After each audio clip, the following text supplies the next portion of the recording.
What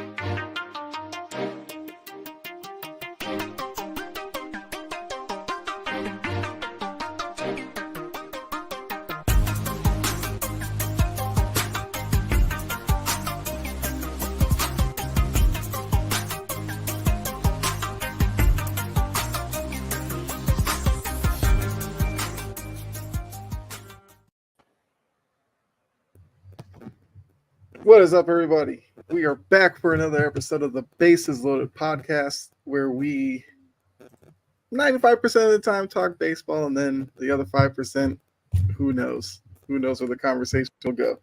But tonight we're going to be looking at the unofficial end of the first half of the baseball season. Whenever the All-Star game happens, they say it's the end of the first half, even though most teams play like 100 games by then.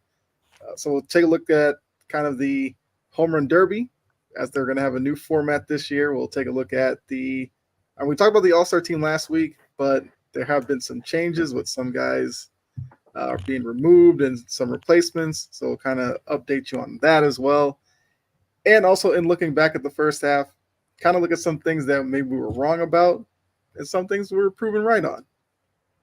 So with that, I'll introduce Trajan, Wisconsin Sports on the Go. I mean, you guys already know, family friendly. Family friendly here, folks. Only one F-bomb per episode. Only one F-bomb. Right. Coming up soon. It's coming up soon. Fair warning. Exactly. We have limits here. We have limits. And then right here below, we got Aaron from Brutally Honest Sports. How you doing tonight? Good. I'll try and keep it in check just as much as Trajan will. And Good luck. I don't know. We'll see. But keep the child, keep them in the corner or something. Don't have them near the computer tonight. Maybe it'll get a little out of hand. I don't know. It's late. It's a school night. Put them in bed. Oh, that's right. It's July. Sorry. SpongeBob. Put them on SpongeBob or something. Yeah, I don't know. SpongeBob, Family Guy, something like that. I don't know. Same thing. Teach them young, folks. Teach them young. Some kids might sneak off to bed and pull us up on Facebook. You never know. Maybe they just love the Bases Loaded podcast because of the conversation and the fact that we are, for the most part, family friendly. But yeah, so for the most, yeah. I mean, this hour of the night, that's about as good as you can hope for. She gets a little crazy after 9, folks, here in Wisconsin. I don't know where you guys are listening from. It's 8:53 here. That's all I know. She gets a little wild here. Kyle and I are like night owls. I mean, we're approaching 10 o'clock here. Yeah. Around here, we still got old guys driving their lawnmowers down the street. I just seen a guy go past with his wagon pulling his wife. For us, that ended hours ago. But yeah, so there was a conversation that we did want to kick off the show with, and I feel like this is something that Trajan, because you got to see the man, the myth, the legend, Paul Skeens already. Paul Skeens, he's Jordan-esque, but Jordan-esque. Stop it. Stop it already. Oh, man. Oh, Kyle. And the Red Sox are going to win the World Series. There we go. 2 bold takes of the night. 2 bold takes. Hey. It's coming. I'm telling you. Card. Maybe in the next 20 years, but it's coming. We're in the wild card. Okay. They're hot right now. By what the Diamondbacks did last year, we're motivated. Weren't the Rangers a wild card team too? No, they were like demolished in that. Yeah, they smoked the Orioles. I forget what seed they were, but they were kind of I thought they were a wild card team because they didn't win the division last year. Hold on, you might be right. It had to have been then. Yeah, because it was between them and the Astros. They might have been the first wild card. They were the 5. Astros were the 2. Yeah. Astros won the division. See? Wow. The Orioles were the 1 seed, and they got swept by the Rangers. How's that feel for you? It's like a Brewers thing to do, God, we lose to the team that goes to the World Series, my friend. Losing the first round, right? I mean, Every time. Not the first round all the time. Sometimes we make it to the second, but always the team that makes it to the World Series or wins the World Series. One of the two. We always do it. You're welcome, National League. We're like that boost of confidence. Like you need that little bit more. We're that team. Get me by. Also, we left 16 guys on base in one game against the Diamondbacks. So that'll do it too. We didn't score a run, but we left 16 guys on base. Clutch pitching. 50 every time. 50 every time. Clutch pitching. Oh, that's called we suck. That was called our offense suck. All right. But yeah, I mean, you wanted to kind of talk about Paul Skeens, so I'm going to let you go ahead and get the conversation started. You know, Paul Skeens, I love what I see out of Paul Skeens. The dude is nasty. He's filthy. He is like top notch, one of the best starters in the game right now. But people need to relax. I heard Pirates fans and Pirates announcers, commentators, whatever you want to call them, they were saying this guy is already destined to be the best pitcher of all time, this and that. And it's like, hold on. We're not even through the first season. There's a lot of things that can go wrong. You could end up, I mean, knock on wood, I don't pray on injury. You could end up with Tommy John. You could end up with this. That could derail a career so fast. So just hold on. Live in the moment for 1 second. Pirate fans, I mean, they haven't, like Kyle said earlier, I mean, they haven't had nothing to cheer about in so long that this is it. This is the guy for him. And the sucky part is, I feel bad for Pirates fans because Paul Skeens will not be there for that long. Paul Skeens will get traded for prospects because Pirates ownership sucks. That's just plain and simple. They suck. They promised Pirates fans once they came back to relevancy, they would make some moves, they would add pieces and everything like that. I don't foresee them doing it. I really don't. They have a pretty good pitching staff right now with Jones, with Skeens. That's a pretty darn good pitching staff. Priester is in there too. Brewer saw him. He's a pretty darn good pitcher too. I mean, they have good pitchers, but the bullpen still stinks. Jack Sawinski's playing the outfield, and I could throw a ball out there, and I don't know if he's going to catch it. Like, the guy is all over the place. I'm pretty sure he was a catcher at one point. I'm pretty sure Jack Sawinski was a catcher at one point, transition to the outfield, if I'm not mistaken. He just does not look comfortable out there. They are far from being ready in the lineup for it. I just don't see Paul Skeens staying in Pittsburgh just because they can get a haul for somebody like that. I'm not saying they're going to trade him this year. I'm not saying they're going to trade him next year. I just could really see him in a Dodger uniform. I could see him with the Phillies. I could see him with somebody who's going to pay him top dollar to take his talents there. I could really see that with a guy like that. But Brewers saw him firsthand, 7 no-hit innings against the Brewers, 11 strikeouts. I mean, the slider is as advertised. Like, it's filthy. It's nasty. He leaves a lot over the plate. It's just a lot of unhittable stuff right now. He gives batters fits. He does. And the Brewers were caught guessing a lot against Paul Skeens. I mean, we talked about the slider is just disgusting. It is disgusting. He calls it what the heck do they call it? It's a slinker.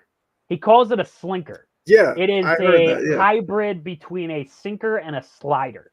And I mean, watching this pitch move, like I said earlier to you guys, I struck out. I was standing in a cow barn listening on the radio, and he struck me out. My knees were buckled. I didn't know what to do. Like, it was just, it's filthy. It's filthy. So, I mean, he's as advertised. This is a dominant pitcher. I just really think people need to pump the brakes, live in the moment for a second. You have a great young pitcher doing wonders right now. I mean, nobody's talking about Tobias Myers from the Brewers. I mean, we can talk about him a little bit later there, but Tobias Myers from the Brewers has had a great month of June. Now he's heading into July. He threw 8 innings of no-run baseball against the Pirates. He's got the most 8-inning games or something like that, longest into games this season out of any rookie pitcher. So, I mean, got to put some respect on that guy's name. He doesn't throw the same junk, but he's a pretty good pitcher too. So there's a lot of good pitchers, and they're already putting him above Zach Wheeler, and they're putting him above Suarez, and they're putting him above all of these great pitchers that are already in baseball. It's like, just hold on, simmer down. Let's see it for a year. There's lots of things that can go bad. From now until, after the All-Star break. You get after the All-Star break, then we see it, because he's going to go through a slump. What do we see coming out of the other side? Everybody goes through a slump. What do we see coming out of the other side? So far, he hasn't had a bad game. He's going to have a bad game. I don't know. I really want to look it up now so somebody else can talk. I want to see who Paul Skeens has faced so far. If he's seen like a lineup like the Dodgers, if he's seen the Braves, somebody with a lineup that's just got, those dudes in it. If he's seen somebody like that yet. If not, I'm gonna look that up. Somebody else can talk Paul Skeens, say how they hate him or something. I don't know.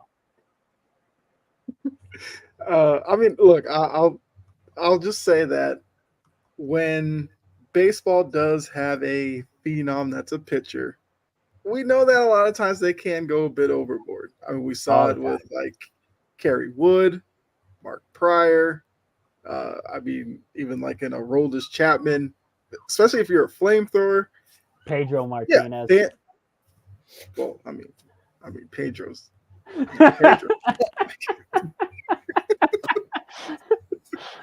It's Pedro. We're not worthy.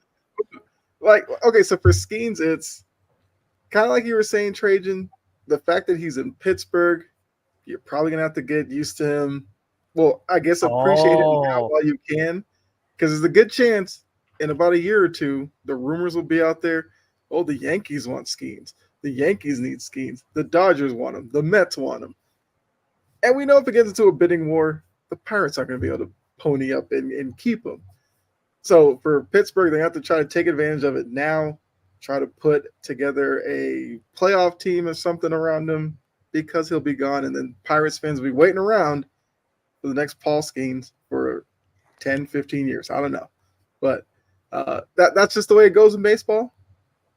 The big market teams just feast on the little markets. So that's just what's going to happen in a couple of years. So he did face the Dodgers. I do remember that now. Ohtani took him deep. I remember that now. Ohtani did end up taking him deep. He gave up 3 runs against the Dodgers. 3 in his debut against the Cubs. I forgot about that. He gave up 3 there. Outside of that, I mean, he's pitched pretty darn good. I mean, the strikeout numbers are up there. Seems like every game he gets over 7 strikeouts.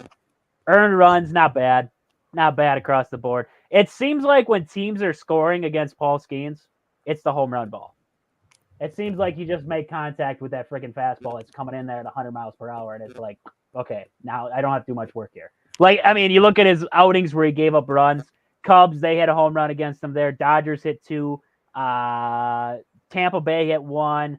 Atlanta hit 1. Mets hit 1. And those are basic. There's only one game that a team scored a run against them that did not involve a home run being in the sequence. Impressive. Yeah. And I feel like the one thing that's going to happen with him as a flamethrower, like, will he just be a pitcher that like throws gas all the time, or will he kind of maybe take like the Verlander approach where, yeah, I can show you that I can throw 100 or whatever, but I'll save it for big moments and then kind of, I guess, morph into a different type of pitcher. I mean, if this is what he is, then yeah, he's going to be exciting. I mean, when you throw that fast, because I know David Ortiz said when he played a lot that he would kind of shorten his swing because he'll just allow the pitcher to generate all the power throwing at 100 miles an hour. Yeah, I think now, because I know you were talking before we came on about how like the Brewers were guessing. So in the back of their mind, they were probably like, this guy's probably going to throw the fastball. So they were like, I'm just going to start the swing a little bit earlier to try to catch up to it. When instead, you, like I said, with Ortiz, he's just like, you shorten the swing, put bat to the ball, it's going to fly because he's throwing 100 miles an hour. You don't have to overswing. So I think once teams and hitters probably get used to it, maybe we will see him go through like a 2-3 start stretch where maybe guys are barreling the ball off of him, and we'll see at that point what kind of pitcher he is. Like, it's easy to be dominant, game in and game out when guys can't touch you, but when you get hit around a few starts, what do? Do you continue that trend and just struggle from there on out, or do you bounce back? I think that will mark whether or not he really is as advertised. Well, and I think a lot of it, too, is guys facing him, right? I mean, the Brewers have a prime example in their bullpen in Brian Hudson, and he struggled as of late. I mean, he started out the year, he had like a .88 ERA through, like 20 games. The guy was phenomenal. And then all of a sudden teams are hitting them. And it was like, what the heck's going on, right? The Dodgers figured them out. And then in that last series, they figured them out a little bit there. And Devin Williams said it perfect. He said, these guys, they have film on them now. They've seen them. They've faced them. He's not a surprise anymore. And now guys have an edge on him, so maybe it's taking that little bit of time off there for Brian Hudson during the All-Star break for, things to reset and everything like that. I think it's going to be the same thing with Skeens on the backside. I think guys are going to see him now that they've seen him once. It's not like it's going to get easier, right? It's not completely going to get easier, but I'm not going to tell you that this guy is going to be the most unhittable dude for the next, 5 years. He's going to get hit. Somebody's going to hit him. Somebody's going to figure him out. And then it's just going to be, that's how look at Devers with Garrett Cole, right? In his third at bat of the game, he's got like an OPS over 3,000. Like, that's ridiculous. Why does Devers do that? Sometimes it takes a little bit, even during a game, to get a hold of a guy, and somehow he finds it in that third at bat. I don't know what it is.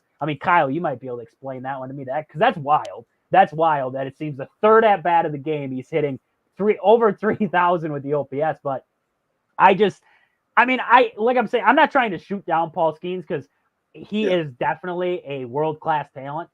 I just think that, with that, there's going to come growing pains, and there's also going to become times where he's going to have to adjust. He's going to have to figure it out. Corbin Burns was unhittable for a while, won his Cy Young and everything like that. The Dodgers figured him out. Teams are going to figure you out. It's just how you adjust to that after the fact. And, you brought up a great point about Verlander.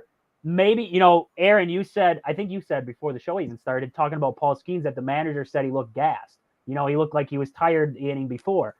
Does he have to learn how to pace himself like Verlander? Or Verlander, like you said, he picks the spot, right? He's not throwing 100 the whole time. He's throwing 94, 95. And then all of a sudden he just reaches back and there's 100. He can just find it in the seventh inning. Does Paul Skeens need to learn how to do that? I know he's young yet, but sometimes you got to pace yourself to get deep into games. Maybe he has to do the same thing. I would think the same thing because, and maybe if he's never learned how to pace himself, he'll start not placing the ball almost, but kind of his mechanics might get a little herky-jerky because he's like, all right, in the back of his head, he's like, I got to throw 95 through the first 3 innings and then turn it up, and then have that gas in the 6th and 7th. That might be a hard thing for him to even do if he's never done it before. You know what I mean? I remember he was at LSU and he was just throwing absolute late, it was just 100. And it's how can this guy continuously do this? And he's so young, obviously, but I don't care unless he's just a freak of nature. There's no way he's going to go through his career. Look how many injuries Verlander's had. Look at how many injuries Scherzer's had. Look at all the guys that throw a Chapman. All those guys get injured. It's just a matter of how often are you going to get injured. The human body shouldn't be allowed to throw a ball that hard that many times without breaking. It's a matter of when. So I not to downplay him, just like you guys had touched on. I don't want to say, he's destined for failure, but there's no way you can tell me he's going to have a 1.9. He's 6-0 with a 1.90 ERA. He's not going to do that for his first 4 years. I just don't see, you know what I mean? He's going to hit a 4 or 5, game stretch where he's given up 4 or 5, earned runs. I just don't see it because baseball, like Trajan said, like Kyle, like you said, it's such an adjustment game. If batters know, okay, his first 2 pitches, he likes to throw the gas. It's okay, these guys are going to shorten up their swing. He's so early on in his, he's excelling. He's the opposite of what Jackson Holiday did, right? Jackson Holiday comes to the major leagues, he looks overmatched. Paul Skeens is literally overmatching other people. So there's going to be an adjustment and at some point, and how will he handle that? That'll be my question. If he does do bad, for 2 or 3 or 4 games and the Pirates are a non-factor, let's just say they're not even a wild card, there's no hope for them to be a wild card team. Will he be that same type of dude where he's, got that fire to him, got that, it's easy on a competitive team because you're surrounded by guys that are continuously making you better. Trajan said, this Pirates pitching staff's pretty good. I'm sure it is, but at the same time, if you're 15 games out of a wild card spot, how competitive are you as a human being to go out there every fifth day, and like that wears on you if you're going to a field that half the stadium's empty there in Pittsburgh. Like, it'll be interesting to see how he handles adversity when adversity hits, because he has not yet seen it at all, really, at least at the major league level. Yeah. I mean, I think that's right there. It's what every young pitcher has to go through. There's, like you said, college. He was untouchable. So far, he's been untouchable in the major leagues. The first time he gets knocked around, just from the simple fact of when the manager walks out there to take the ball from him, how does he react?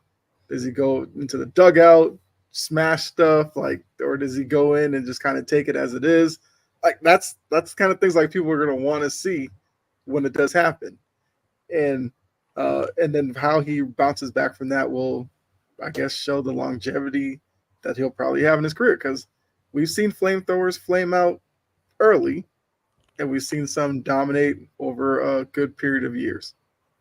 So we'll just have to see which one Paul Skeens is. And yes, some of the overreaction that is happening on social media is a bit much, but we also know that that's what social media is now. Because I could point to a certain player in LA getting a lot of social media attention without doing much yet. So it is what it is. You guys want to hear a rookie pitcher that's been better since the start of June than Paul Skeens? Yeah. Are you ready for this one? Interested. Yes. The Brewers' Tobias Myers. Since the start of June, he has pitched 45 and a third innings, 1.79 ERA, and 35 strikeouts in that time frame. 1.79 ERA since the start of June until now. And like I was saying before, I mean, you look at him, 8 innings against the Tigers, 6 against Toronto. He had 6 and a third against the Angels, 5 against the San Diego Padres. Cubs 6, and then he had 8 innings once again against the Pirates the other night there of no-run baseball. He has been, I mean, since the start of June, a 1.79 ERA. Basically, you don't score against this guy. And the only reason why that blossomed up there was because a couple of rough outings in a row. He had a struggle when he first came up, so the ERA for Tobias Myers does look a little bit rougher. I guess you could say he's got like a 3. I'm pretty sure he's sitting around like a 3 ERA right now. Yeah, 3.3. He's sitting at 3.3. Going through the month of May, he had a 5 ERA. So I was already like done and out on this guy. He has been one of the most dominant pitchers in the Brewers rotation, if not the most dominant. And looking at Paul Skeens' numbers since the start of June, 37 and a third innings pitched, 1.93 ERA. Strikeouts probably higher, right? But I don't care. I don't care how you get outs. I just like outs. And Tobias Myers right now is pitching just as well as Paul Skeens, but nobody's talking about it. Nobody's talking about it because they like flamethrowers just like they like power hitters. They don't care about getting outs anymore. Tobias Myers is an out-getter, and I think they should put a little bit more respect on his name. And if we're going to let Paul Skeens in the All-Star game, throw Tobias Myers in there. Come on now. I mean, he's only been up for a month, right? Paul Skeens has only been up for a month now, basically. Month or 11 two. starts. 11 starts. So what does that equate? What's the equivalent to that? It's like 2 months. 2 months, right around it. Yeah. Essentially. Yeah, about 2 months. I don't know. We let Trey Turner in the All-Star game. He's barely played this year, so I don't know. I'm on the record like that. Doesn't make sense to me. Yeah, but I hear people saying Francisco Lindor, so let Trey Turner in. He's not been the same since he went to the Mets. He's not been. People Cleveland. are too worried about that and not about second base, why Bryce Terang is not there. Oh, that is a shaft. That is a shaft to Brewers fans and baseball fans everywhere. Ketel Marte he sucks. fan club. The Ketel Marte fan club came out for the voting. He stinks. Oh, wait, no, he hits home runs, so we let him in. That's right. He's got more home runs. And then Arias, the only stat that he has better. The only stat that Arias has better than Bryce Terang is his average. Every other stat, Bryce Terang knocks him out of the water. Yet Arias gets into the All-Star game. Down with that. Down with that. Well, I'm not I even guess watching. to transition to the All-Star game, there have been some updates to the roster since we talked about it last week. A few guys have dropped out, and some new ones have been added in. So I'll update everybody on that quickly. Actually, let me pull up Oh, the. if you don't tell me Bryce Terang's in there, I don't care. Move on. Well, I'm just gonna put up our. Oh, not the. That's Oh, the wrong view. There we go. There it is. Our scoreboard, so you guys can catch up with everything. So looking at the American League, we now have Willie Castro from the Twins as a reserve infielder, Jordan Westberg and Anthony Santander also are Westberg got added in in. there. That dude's dog. Load that AL up. Oh, let's yeah. make Let's it just the- throw all the Orioles in there. Let's just let's throw the make whole it the- team. Let's put the whole team in there. What's going on? like the I mean, that's Royals. basically what it seemed like. Anybody who drops out, some Orioles get named Where's, in. Yeah. Like, see, where's Mountcastle? I'm clamoring for Ryan Matt. Come on, put him in there too. Vlad, we Yeah. got three more. We got 3 more games before the All-Star break. Some other guy might pull No, up, and then no, Mountcastle will get in. Yeah, let's throw Cedric Mullins in there too. Might as well. Just throw. Well, him I in. mean, Right. if you just Throw the if whole there's lineup. defensive All-Star game, I'm like Gold Glove All-Star game. Put Mullins out there. Yeah, put Mullins in there, and then put Craig Kimbrell in there too. Might as well. Well, let's And, not. Let's just put John Means in there, even though he's hurt. Let's throw him in there. Let's just see Well, what he happens. gets hurt. He gets hurt twisting out of bed in the morning, so you can't put him in. Hey, I've been there, Just- done that. That's enough of that. Just move the game to Baltimore. That's it. Yeah, might as well. They need We'll they make need it a an home All-Star game. game. The last All-Star game at Camden Yards was like early '90s. Like, what are we? I don't know. Like, we added what at Minnesota the other year. Like, who cares about Minnesota? Who cares about the Twins? Like, let's be honest. I know not many people care about the Orioles, but no one cares about Target Field, right? Target Field. Target Field. Target Field is a beautiful field. Nah, I'm not sold on that. Stop it. Stop it. That's like That's saying a Wrigley. commercialized field. Commercialized. Wrigley should just be a parking lot. That's insulting to Cubs fans everywhere. It was meant to be. Every word of it. Did you not feel it? But you can see what they have like rooftop seats across the street. Like, you can't hate on it too much. It's baseball, right? That Hate on is Wrigley? embodiment of baseball. They have a friggin' brick wall in the outfield. The ivy covers brick. Who logically put that together? The ivy looks so cool though. Yeah, Have you nobody seen the cares that when lighting you at run into Wrigley? it, it's Have a you brick put the- wall. Have you seen the lighting when they play a night game at Wrigley? I have brighter lights outside of my house than they have at Wrigley Field. They could shine their phone flashlights down on the field and they would have a better chance of seeing the ball than with those lights. Yeah, but like Fenway, Wrigley, Dodger Stadium, like They're all the same. you can't disrespect that. Those are like the cathedral. The I old will Yankee Stadium. disrespect Wrigley Field every day. They could make that into a parking lot and bus people up to American Family Field. You're welcome. Well, to answer Jory's question before we move on, he asked, "What did the Yankees do?" Well, they lost again. Another series loss. Was it 3 Holy weeks now? crap. Since they Look won at the the series? Orioles. The All-Star Orioles. 8-0 to Craig Counsell and the craptastic Cubs. It's all right. We're waiting to peak at the right time. You know, we're kind of Dude. chilling for a little bit. You're at the bottom of the abyss right now if you lose to the Cubs.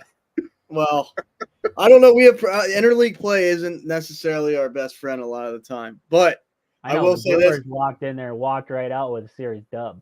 Yeah, see, a blind squirrel finds a nut every once in a while, but You lost to The, the Cubs. You can't say anything back to that. the Orioles do smoke the Pirates every time. For whatever reason, like you can book it, they're not losing a series to the Pirates. That's just Pirates Not got the Brewers number. I don't know what it is. it's weird. Like there's teams out there that just give. I don't know. It's just weird. Like us and the Dodgers. Yeah, Orioles need some rotation help, and if they don't do it at the deadline, they're not gonna. They'll be a 1 and out or a 2 and out, in my opinion. They don't. What I have- just don't understand is how the Orioles didn't score a run. The Cubs bullpen stinks. I don't know. I They're forgot low. they had a bullpen. I just thought they left them all at home and they just, just rolled the ball to home plate and just let you do what you want. I mean, if we lose a series to the Yankees in Baltimore, that's going to be to go into the All-Star break. That's not ideal. So, screw that National League opponent. Take care of a division rival that's, in second No, place. do not lose a series to the Cubs. Well, No. I'd rather lose to the can't do Cubs that. than the Yankees. No, you don't want to. For a million reasons. Well, I mean, in that would game, hurt. Justin Steele went 7 strong innings, so they didn't have to face much of the bullpen. And I think we're that's the throwing out. first time he's gone 7 innings this year. That's good. Good for him. I mean, and you got Albert Suarez, who's literally, I mean, they found him off the scrap heap of garbage, and he was good for like 4 or 5 games, and now he's, there's a reason this guy hasn't been, a long stay with any organization. So hold on, the Orioles got swept by the Cubs. They got swept by the Cubs. It happens. Happens to who? I mean, The White Sox, maybe the Oakland Athletics. This is the Cubs we're talking about. I Hey, don't know. that sweep has allowed my Red Sox to now be 5.5 back of the Orioles. Look at you. You're Oh, giving here we Kyle go. hope. Here goes Kyle. He's got hope now because your Orioles stunk it up against one of the worst teams in baseball. Now Kyle has hope.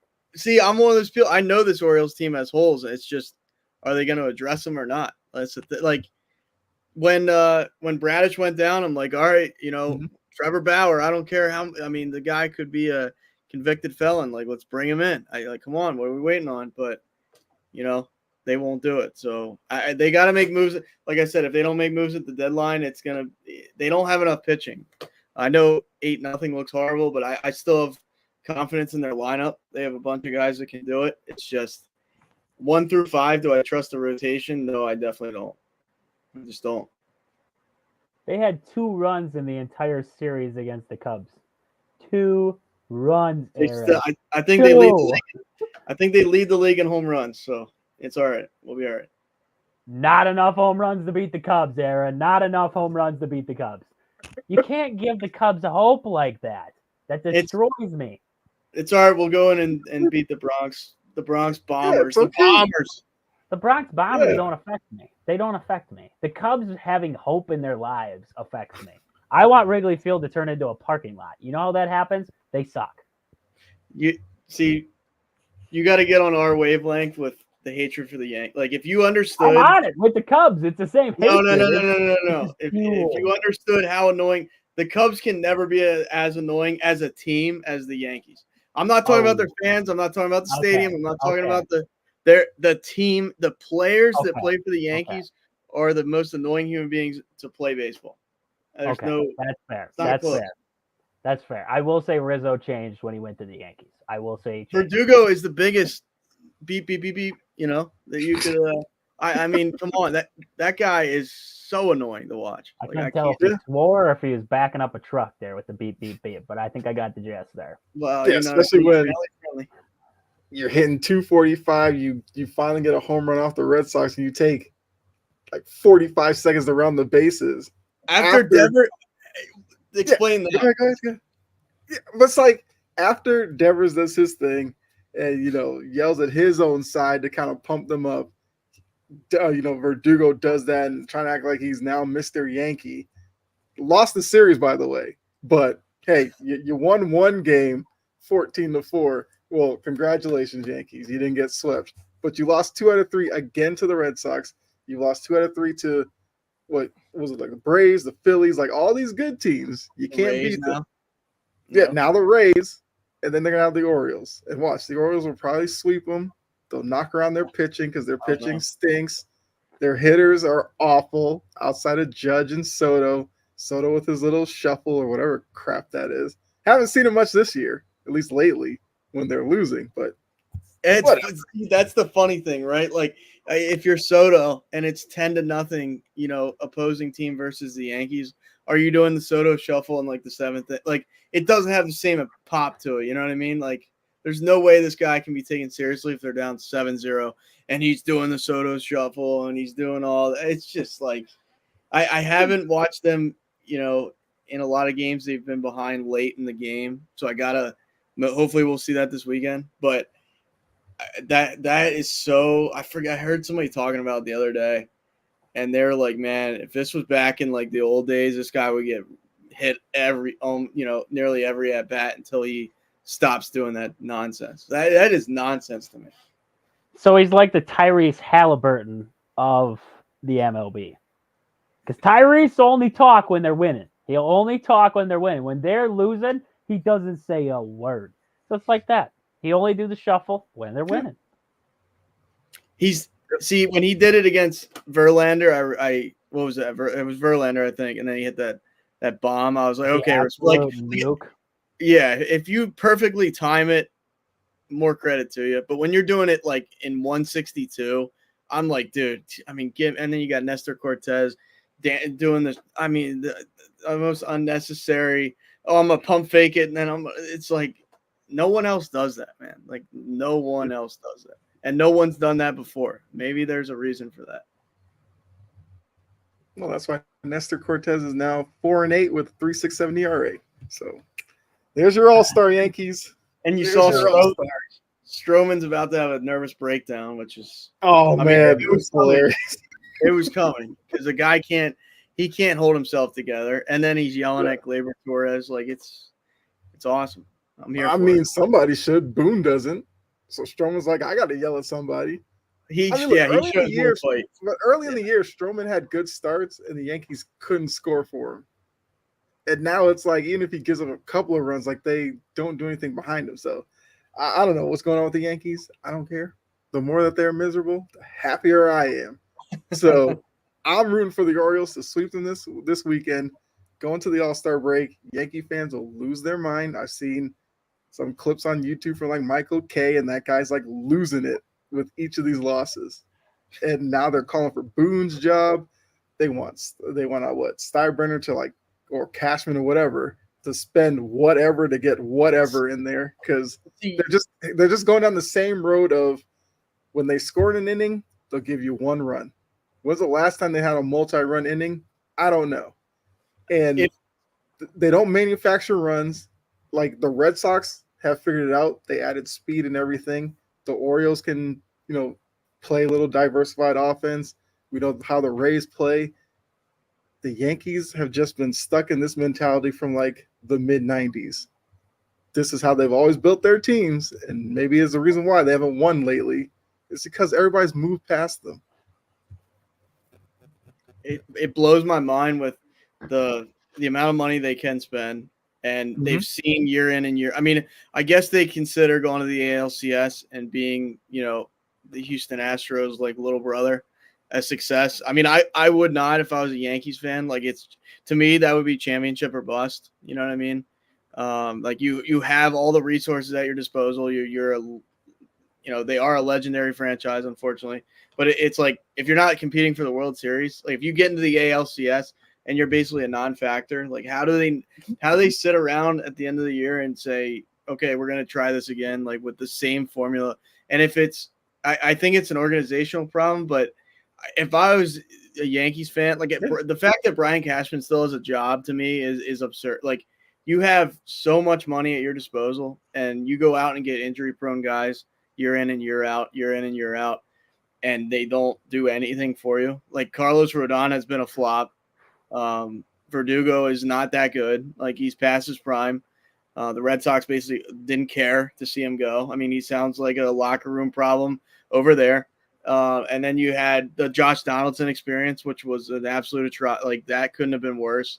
They get rid of Gio Urshela, who wasn't that bad, and insert Josh Donaldson at 38, who hits a $190. Like it's just Anthony Rizzo has been not nearly as good as when he was a Cub. Like the list goes on and on. And it's like if they didn't have Judge come through that struggle. Yeah, like if they didn't have Judge or Garrett Cole, it's like who do they? You look around and it's like Volpe's not that great. Like he's okay, but he's not what people he's not Derek Jeter 2.0, not even close. And then all these other guys, like I mean, LeMahieu, like, you could have a whole podcast on what are they doing, but I mean, if they want to keep shooting themselves in the foot, I'm here for it. It just doesn't make sense that Brian Cashman still has a job. Like, he must have dirt on Hal Steinbrenner or something. Like, it's craziness.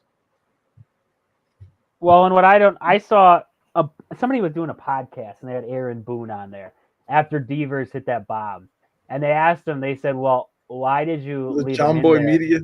I think Yeah. it was. I think it Yeah. was, and he asked him why he even left him in there. Like, that Devers is bad. He's got over 3,000 OPS against Garrett Cole in the third at bat, and he's like, "Well, time's gonna change, and the next 10 or 20 might be different." It's like, dude, he's got like 11 for 22 or something like that in third at bats. Like, it hasn't changed yet. Like, I know I hate when guys play the analytics, but this is an analytic that tells me that Garrett Cole cannot face Devers a third time or it's going to end poorly. That's just how it is. I don't know why, but that's just how it is.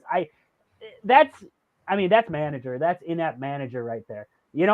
Aaron Boone, I haven't really had a huge problem with him at times, but I do see the faults that he has along the way. And I don't think that he is the right guy.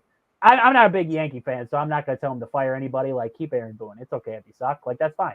But, like, if I was a Yankee fan, I would want Aaron Boone gone. Just as much as I want Brian Cashman gone, I would want Aaron Boone gone because I don't think Aaron Boone is the right man to steer the ship.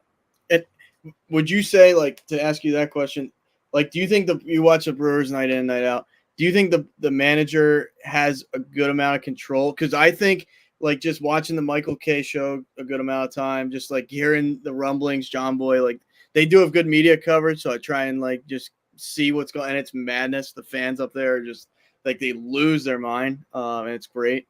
But, like, they'll say a lot of the time that Aaron Boone doesn't really – like, he has at least one hand tied behind his back, maybe two, as far as, okay, the organization wants me to pull guys at 70 pitches. Like, they'll do that. They'll pull a guy at 75 pitches. I've seen them do it with Stroman. I've seen him do it with Cole in the past, not even, like, injury concern-wise. Like, do you think a team like the Brewers or, like, I mean, I know there's so much analytics on every team, but I think from what I hear, at least, the Yankees are organizationally driven to where they're like Boone is just a yes man. Like, I think the Cowboys run their organization the same way. Mike McCarthy is a yes man. Whatever Jerry Jones is telling him to do, they're going to do it. And, like, he'll get the heat for it. And I'm not saying Aaron Boone's good or bad. I don't know. But it's like, do you think the Brewers, the manager for the Brewers has control, or is it like them saying, hey, you're going to do this, you're going to make this lineup, you're going to put this guy in, you're not going to play that? Like, what do you think for that? Sometimes with Craig Counsell, I wish that was the case, that, somebody else was controlling the lineups, because we had guys like Sal Frelick batting cleanup at times, and it's like, this guy hits like maybe 5 home runs a season. Like, why is he in my cleanup spot? So, I mean, I'm going to say no right now. I think Pat Murphy makes the calls. I really think he does. There might be situations where he might get a phone call that says, like, hey, the biggest thing would be maybe we're thinking about trading a guy, like, limit what he does out there. Or I want to see this guy, maybe he's getting in, like, tidbits like that. But I think that he runs the ship for the majority of it, I would say. The only thing that I would say that managers, and this is the big impact with the Brewers, I think they take on what Pat Murphy brings to the table every single day, right? He's got this charisma, this attitude to him that's like, the Brewers have changed. And I don't think it's just because of Rhys Hoskins. I think it's because of Pat Murphy too, where, like, they're not afraid to fight you. Like, if you want to get in their face, they're right there with you. Like, this is last season with Craig Counsell, never would have saw that. With Pat Murphy, he's out. He's the first guy out of the dugout. I guarantee you he's probably been tossed just as much as any other manager in baseball this year. That's just how he is. And that's how the Brewers kind of play. They got this new saying, they're undaunted, is what they call it. I didn't even know that was a word, but they got T-shirts made up and everything after he said it to them. But I really do think it's the way that managers run the ship. I really do think that's how it goes sometimes. I don't think Craig Counsell ran that same ship in Milwaukee. He was more of the silent guy, whereas Pat Murphy, I mean, he's in there. He's joking around with guys. He can get serious. He tells you how it is. This is how it's going to be. I want to play small ball. We're going to play small ball. The Brewers are, bunting more than ever. They're stealing more bases more than ever. I mean, they're doing the little things, right? And, looking at the Yankees, how are they built? I mean, this team is like last in stolen bases. They don't steal bases. So it's home run or nothing. Like, we're extra base hit or nothing with this team. That's a problem. And that, you could say that's Brian Cashman's fault because, like you said before, I mean, you brought in a 38-year-old Josh Donaldson. What are you going to get out of him? What are you still going to get out of him? DJ LeMahieu's best days were in Colorado. That was it. Colorado was it. He came there, he was done. Like, that's just, I mean, wasn't for him. Verdugo, he was on his last leg in Boston, like you said, goes there, nothing. Juan Soto and Aaron Judge are the two guys on that roster where you could say their best years are still right now. They are still in their primes. It's right now. Anthony Rizzo, the worst thing he did was went to the Yankees. That's the worst thing he did. He'd been better off going to the Rockies like Chris Bryant did and just joining Chris Bryant out there. I mean, it's a disaster for him in New York. I don't know if it's the light. Some guys, I mean, they just don't do well places. I don't know why that is. Joey Gallo. I mean, Joey Gallo is a prime example. I really do feel like Joey Gallo, if you put him on a small, like, not talked about ball club, he would be a little bit better. I really do think that would be the case. Look at Christian Yelich. He's with the Marlins. He comes to Milwaukee, and the first season in Milwaukee, he wins the MVP. Like, I mean, he was always a solid hitter, but all of a sudden he just turns it on. And now look at him. He's 339 hitter. He's leading the NL in batting average. Like, I really do think it's sometimes placement of guys. So, I mean, long story short there to answer your question, I do feel like managers have a lot to do inside the organization. And I think that is what they bring every day that influences their ball club, how they play on the field. I really do think that is an actual thing because I see it in Milwaukee game in and game out.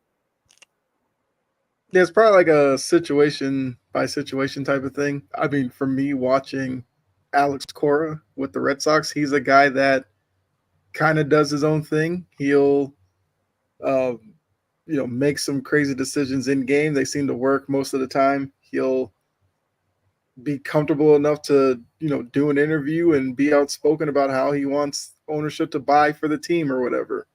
Whereas with the Boone, maybe because it's New York and maybe because it's the Yankees, he has to be careful with some things that he does say. Because I know I've heard, especially like recent days, where everybody will say that, Boone won't trash any players publicly. He'll stay as positive as he can be. That's probably some mandate from up top or maybe from him walking around the locker room and seeing the guys that he has in there. He understands, like, with this group, he probably can't criticize certain players. And that's kind of a tough situation to be in as a manager because, when it comes down to it, they'll fire him before they get rid of some of these guys in the lineup that they probably should. And he'll just be sitting there looking for another job. The Yankees will continue down the road with another guy that's going to sit there and do whatever they tell him to do or whatever. And I don't know, because I know some people are saying, with Cora having issues with the Red Sox, he's in like the final year of his deal, making it seem like could Cora end up in New York? I feel like Cora wouldn't fit in New York, to be honest with you. He's too out, like you said, Kyle. I've seen him do interviews, and like I almost feel like the Phillies manager, Rob Thompson, like that guy. I mean, if you guys ever want to just fall asleep early, just listen to him talk. It is like watching paint dry, or listening to someone that makes it as boring as paint dry. Like, he's Belichick of MLB. Like, it's just like, oh my goodness, man! Like, give me something that I wouldn't already know, or just show me some like, even when he gets tossed, like, it's just like it's the most generic, argument type style. But like you said, Kyle, like I saw Cora, he was on the Michael Kay show, which was kind of interesting, talking about the Red Sox, talking about how and he's outspoken. He's kind of like, I don't know how good we are, but, we're playing hard every single night, and we're trying to play the game the right way. We're trying to change the way we played, this year versus last year.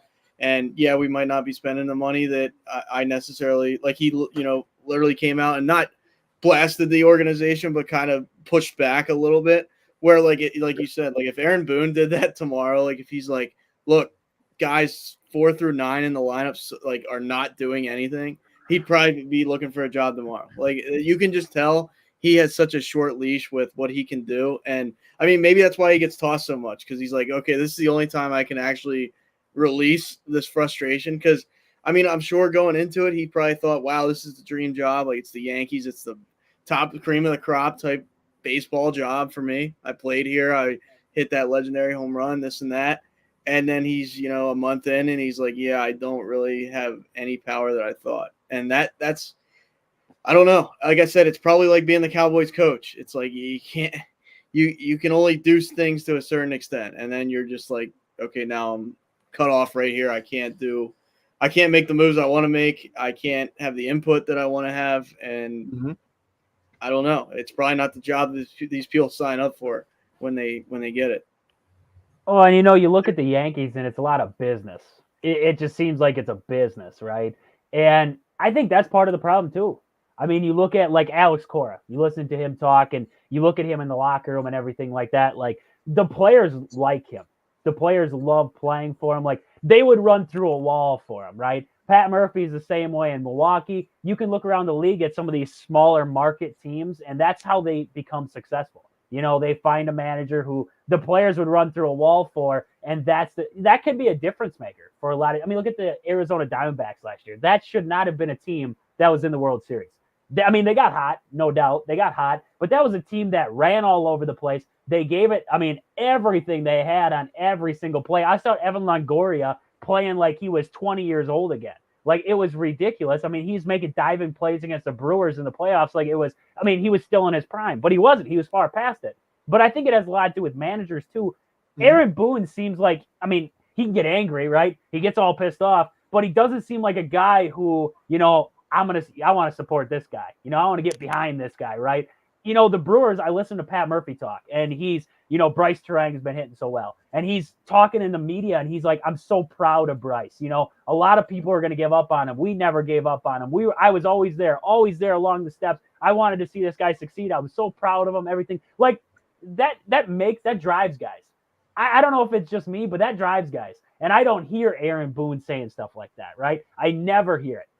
I've heard Brian Stickner saying it for the Braves, with Acuna and all them guys when they were first coming in. And, through the years, he's talked to those guys about those guys saying, how impressed he is by each and every one of them, their development and everything like that. Michael Harris, he's talked about him a little bit there. So I think that has a lot to do with it too, is, managers that players can get behind. And I don't believe that Aaron Boone, the way that he manages, is a guy you can get behind. I understand what you guys are saying there with, not a lot of control and he can't say certain things and stuff like that. But I think it's part of the uptight part of it that actually affects them a lot too. It doesn't seem like they're loose. It seems like they're a business as usual team. Like that we're all business when we walk through the door, kind of like Kyle's Patriots, right? That underneath the Bill Belichick, that was like a revolving robotic, just a machine. That's what it was. It was, business. We show up, we do the same thing, we leave. Like, it just seemed like that's what it was, and it was never. They won. I can't shoot on the Patriots. They won games and they had fun doing it, but it was like a business. And it just seems like, because there's some players that couldn't play for Belichick, right? There were some players who couldn't. I think that's the same way with the Yankees, with Boone, with the way that they run things. I just feel like they drive away a lot of good players simply because of that. They cannot get behind something like that. I feel like ever since like Hal has had more control of the team, because like if you look back when George was running like this whole organization, it was like, okay, we need a couple pieces, boom, we'll go get them. Like, and I'm glad they're not doing that anymore, because that was so annoying. It'd be like, okay, we're gonna go buy this starting pitcher and this third baseman, and then bang, that's what they needed to get over the hump. And like now it's like Trajan, like you said, it's run like a business, and I think they're more focused on the bottom line than they are winning. I really do believe that, because you can't tell me that they put all their resources, thoughts, everything, their best opinions forward to put this current even like the last 3 years, like their roster has not been that, like there's so many holes in that lineup, and with that payroll, you should not have that many like holes. I don't care like what you got to do. So I feel like they're running it like a business. They're worried about the bottom line, which that doesn't make sense either to me because like I've heard other teams talk about that. Oh, it's a bottom line business, but like the more playoff games you're in, the more playoff games you can host. If you're in the World Series, you're going to make a ton more money. Like you're going to make significant more money. So especially with the Yankees, like with that payroll, I mean, where's their Ohtani? Where's it like, what they haven't landed. I mean, Judge is quite possibly a rental. Like, and it's like, like I said, I'm glad they're doing it this way, but logically, it just seems discombobulated because they have the money, they have the resources. It's just the organization gets in the way of all of it to me. Like I think Aaron Boone could win a World Series given, the right roster. Like I don't think he's absolute hot garbage. It's like they just, I don't know. They're like I say, I always, they find a way to be like the Cowboys. They screw it up and I'm here for it, but it just doesn't, I don't know. It's mind blowing to me. Yeah, I mean, look, we'll see how they do, coming out of the break and everything, and if they turn it around. And they, like a lot of teams in Major League Baseball, will have to make some decisions come trade deadline whether they want to buy or sell. Obviously, if you're Yankees, you would look to buy, but there's plenty of teams that maybe you thought would have been sellers early in the season who have probably convinced themselves of being buyers. So that's just more teams muddying it up for teams like the Yankees, who will obviously need pitching, but then so does every other team. They might be looking for a power bat or something. So is everybody else.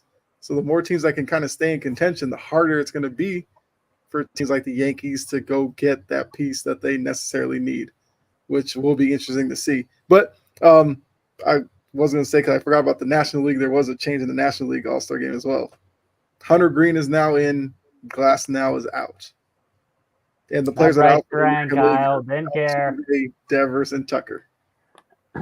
Didn't care. Not Bryce Terang. Not Bryce Terang. Where's that Brewers rookie? Like, why not? Is Hunter Green doing that good? I don't. No, he's not. He sucks. Nobody cares about him. Bryce Terang. Put some respect on my fella's name there. He shaved his beard. That's how depressed he was about not making it.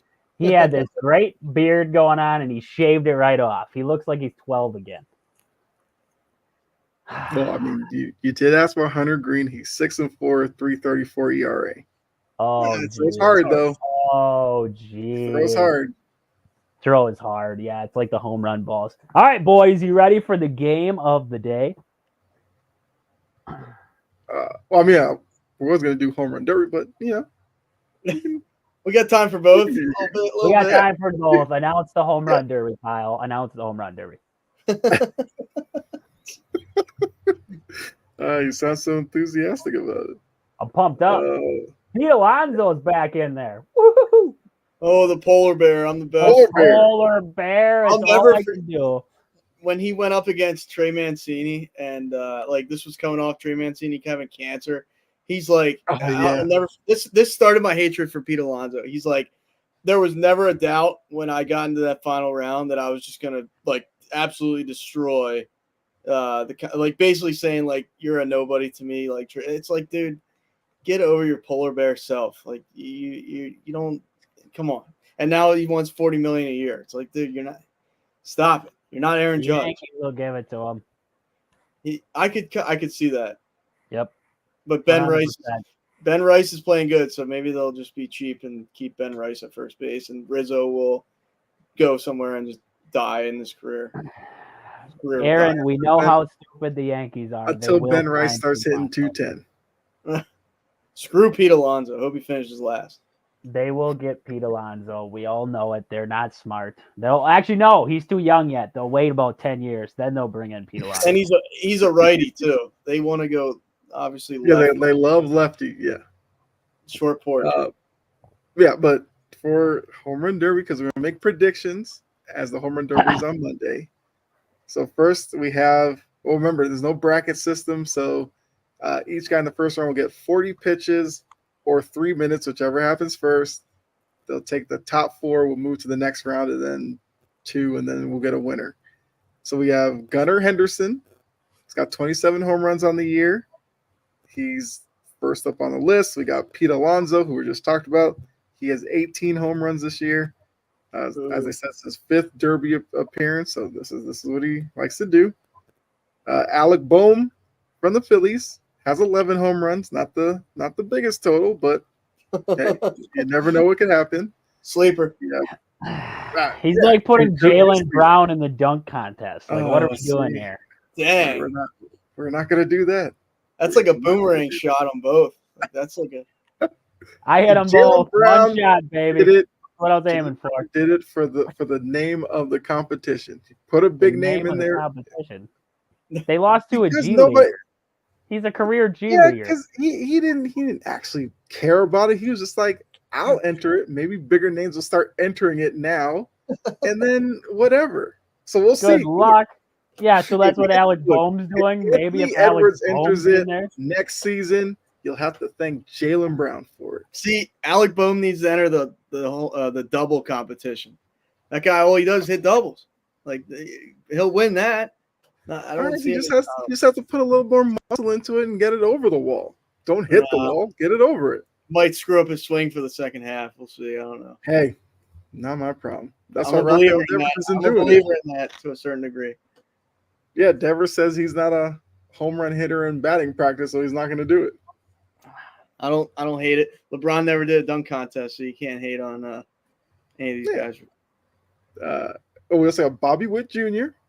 He's got 15 total home runs. Wow. I'm sure people will love to see him.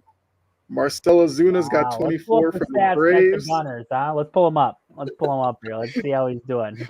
Yeah, 11 or more home runs. Oh, let's look at Got, triples, doubles, batting average, and everything else in between, and see how we're still standing. Where's Yelich at? Can happen. Where's Yelich at? Leading the National League in average, and probably beating Gunner in average by. Why like, is he not in the home run derby? He's scared of the big lights there. You know what I mean? Big stage, big lights. Because he would probably throw his back out trying to hit bombs. All right, we got to save this guy. That's saying something about him right there. They probably didn't ask him. All right, they asked Alec Boehm with 11, but they didn't ask Christian Yelich. I'm sorry.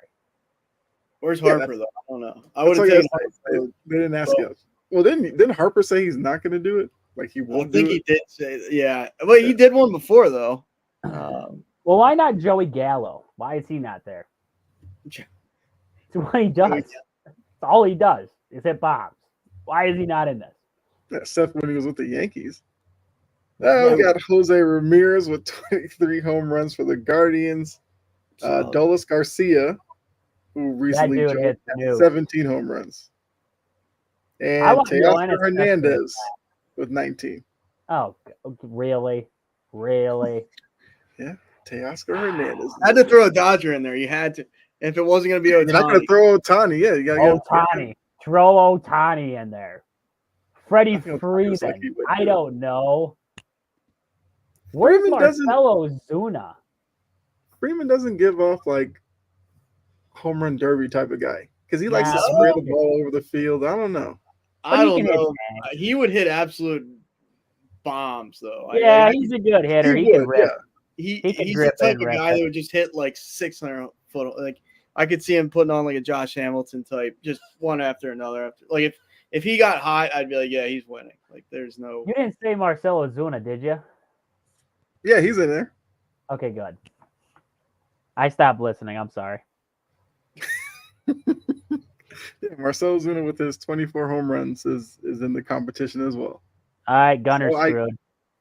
So I guess simple question, who do you have winning it?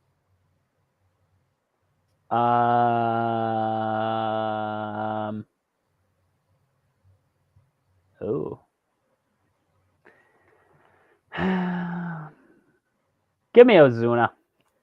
I'll take Marcelo Ozuna. Gunner's good, but I don't know if he can rapid fire. I mean, Adley put on a show last year. I wish Adley was almost in it again. It does make me nervous, like Gunner's first. I just don't think Boehm has a chance. I really like. He might clear through one round. I mean, He might that's clear like the his, wall once. I mean, he can hit. I don't know. It's Who's that guy in the mark, like Jazz Chisholm or something? Like if you put somebody like him in, like he might hit like 2. I think Bohm can hit like 8 or 10 or something. Like I don't know. I don't think he's gonna be like atrocious. He's not gonna win. I'll put it out there. What if he does? He'd be like the Mac McClung of the MLB God. home run derby. Yeah, I like mean, he it would be comes out of cool. nowhere and wins it. I don't think Pete Alonso wins it this year. I just don't, and not simply for the fact that I can't stand him. He's not going to win it this year. I guess give me Gunnar just because I think he could do it. Outside of that, I think Aroldis, Garcia, right? Being a Ranger at the home stadium, like it kind of ties in. So he's my kind of realistic pick if Gunnar doesn't do it. Okay. I was gonna pick Garcia. I feel like him, he's done it before. I mean, obviously Pete Alonso's done it 5 other times or whatever, but I feel like Garcia will put on a show in front of the home crowd, and he'll find a way to win it. But look, I wouldn't be mad if Gunnar did it, or I'm trying to think like who's the person, like if they did it, I'd be like, oh, that I don't want to see all that. jokes aside, Bobby Witt would be cool. Like if a shortstop, cool. Wins it like a non-power position. It's always an outfielder. It's always a first baseman. Like throw somebody like a shortstop or even.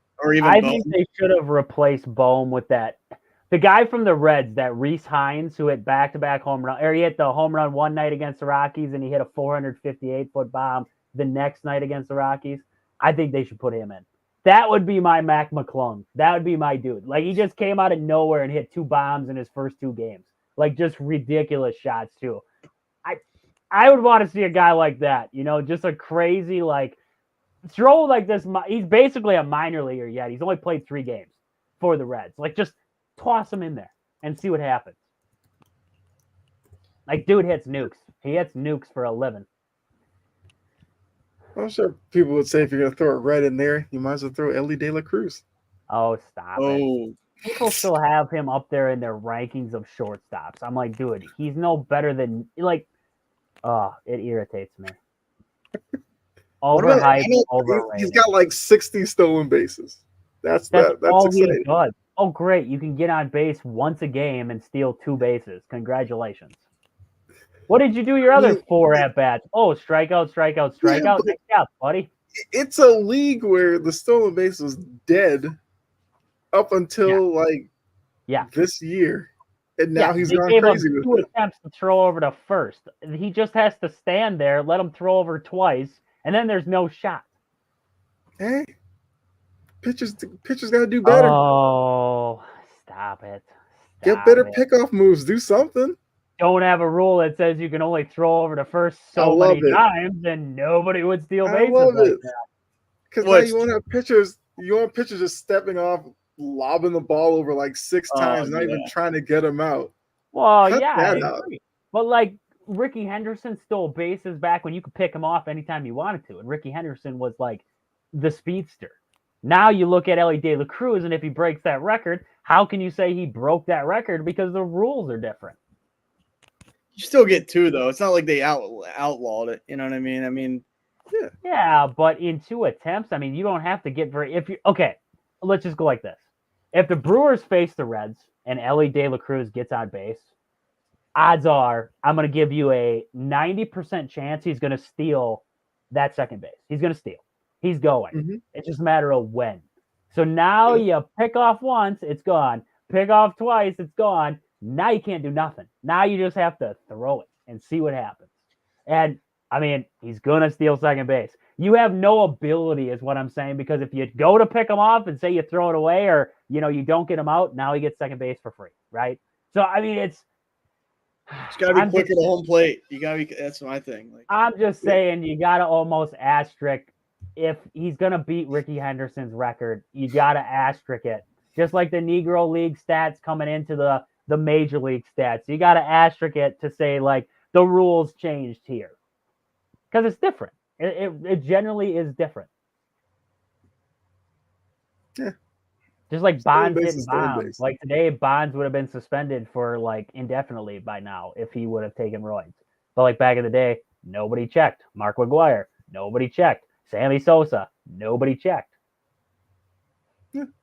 But even with that, there are still people who say that their home run king, Henry Aaron. Hank There Aaron, are the yeah, hammer and Hank. there are sections of fans that don't acknowledge Bonds and those guys as home run leaders. They just say Aaron is it. That's it. I'm at that That's what we're table. gonna do. I'm sitting at that table. I don't like Bonds. To me is like Bonds from the Pirates to the Giants was two different people to me. He started lifting weights, Aaron. That's what happened. He started No, sure. lifting weights. No injections. There's never been a needle in that guy's bloodstream. Did you see a needle mark on his body? Nope. No physical proof. He just hit absolute nukes every 3 at bats. Like, no, I don't. I know you guys still have to hit the ball. I get that, Yeah. but how many of those balls would have been, fly out or warning track? At least give me warning track. As small as he was, I don't even think warning track. I think halfway out in the outfield. Well, he did start hitting home runs on towards the end of his Pirates. With the Pirates. yeah. You hit like 30 or 40 a couple, like once or twice, but then it was like, okay, this guy's head has grown, exponentially. And I'm like, Looked yeah, like a that's pumpkin. it's not just something in the water out there in the West Coast. Come on now, like get this guy on the drugs. Well, it's Cali, man. God, It's Cali out there. You saw that Simpsons episode? Like, drinking water, and the next thing you know, head was all heat. That's all it was. I seen the Family Guy where it's they say that he's got a pumpkin head and he's a jack-o'-lantern. They come in and they blow him out to put him to sleep. That was funny. All right, are we ready for the game Yes. of the day? Oh, Are we ready? Trajan, who wins the? You didn't even say who won the, or did you? You did say somebody wins the home run derby. Yeah, I told you, Marcelo Zuna. Come on. Oh yeah, that's not gonna happen. Yep, got it. All right. Yeah, Gunner. Oh, Gunner. Yeah, whatever. Gunning for that. Gunning for it. Gunning for it. Shut up. All right, here we go. Game of the day, boys. Game of the day. It's our World Series square off. It's our World Series Okay. square off. So we got the years from 2000 to 2023. We already took the 2016 Cubs and we took the 2012 Giants. So I need 2 more years to square off here. Kyle, what do you got for me? Name a year. I feel like I probably need to pick one of those Sox years. Oh, Ooh, bold take, Cotton. Bold take. Go 2018. The 2018 Boston Red Sox. Aaron, the Phillies are on there. I know, but I'm saving that. He's saving it to kick the crap out of you. That's what he's doing here. Yeah, Okay. no, because those Red Sox teams were loaded, and I don't want to go against one of those Cardinals teams. That's fair. So I'm gonna go early, just for the sake of I don't remember who won. I'm gonna go 2002. 2002 Anaheim Angels. Oh, that's Red Sox are gonna cook them. Wow. I hate the Angels. I forgot the Angels even won it then. Yeah. Everybody does. What do we got? We got the 2018 World Series Red Sox roster. Solid. All team. right. Here we go. And then we will look at, who did we just name off? The 2002 Anaheim Angels. Ah, that was back when they were Anaheim, too, when they were actually decent in the world. Relevant. Right. Now they stink. Right. Let's see. Right there. All right. They're not. No, they stink. They stink. Yeah, they're pretty bad. This might have been a bad pick there, Aaron. We could reshuffle. We could reshuffle this. Well, No, you already sold out. We just got to go with it now. We just It's gonna be an easy sweep though. yeah, that's gonna be an ass kicking. Okay, Aaron, I want you to repick your. We'll save the 2002 Anaheim Angels for another day. Let's Yeah. pair. Okay, hold on. I want to pair up the Red Sox with a Yankees team. Mm. Okay, Aaron, you have two choices here. You can either go with the 2000 Yankees, or you could go with the 2009 Yankees. Obviously remember the 2009 Yankees a lot better, so let's go 2009 Yankees 2009. over my beloved Phillies, but that's okay. Whatever. Wow, the Phillies like to lay birds in the World Series. Only one World Series win since 2000. One more Brewers than haven't even. Hey, the Brewers haven't even been. They haven't been around for that long. All right. Enough of that. the Brewers don't actually know that there's a World Series that happens. Like No, we they know. think- We know. We help the team propel to the World Series. That's what we do. You're welcome. What was I just looking up? 2009 Yankees World Series roster. Here we go. This will be interesting. This should be a good Really? one. This should really be a good one here. Because the Yankees have a pretty good pitching staff, too. All right. Here we go. So, catching position. For the Yankees, we have Jorge Posada. Batting average 285, 48 walks, 101 strikeouts, not good there. 22 home runs, 81 RBIs on the year. He had an OPS of 885 or 885. Yeah, that's what I meant. Let's see. Slugging of 522, not bad. Not bad all the way around. Let's look at the Red Sox. The Red Sox, they were sitting with, well, they had, I got to look at the statistics here. Pulled up the wrong one. You want World Series stats or do you want regular season stats? Because I can do one or the other. Well, Regular season. We'll you do did regular season for Posada. Well, I could have switched it, Aaron, is what I'm asking. I could have switched it. All right. We have Sandy Leon. Sandy Leon was our catcher for the Boston Red Sox. A 177 batting average for Sandy on the year there. He had 22 RBIs, 5 home runs, and 12. Okay, I can just stop. Okay, I can just stop. Look, I'll be honest with you. Red Sox catchers were not offensively inclined. They were more about handling the pitching staff, throwing out runners. So yeah, Posada's going to take that one. Let's go, Aaron. I know you hate the Yankees. Are you okay with Posada for the? I mean, maybe Sandy Leon's locker room presence carries him through. No, I'm just kidding. We'll give him 1 point there, and we'll give 5 for Posada for every other stat. I wish this was Varitek. Obviously, a long time after Varitek, because Varitek was my guy, and he punched A-Rod right in the face, which was goated. I mean, Posada kind of blows him out of the water, unfortunately, here. Yeah, that was a bad catching matchup for the first one there. First base for your beloved Boston Red Sox, we had Mitch Moreland. Mitch Moreland there at first base. Mitch Two Bags. Yeah, he got a lot of 2 bags there, but not a lot of hits. 245 average on the season there, 15 home runs, 4 triples, 23 doubles. He had an OPS of 758, a slugging of 433 there. I mean, not a bad year. He had 99 hits. Like, come on, dude. Come on. Let's figure it out.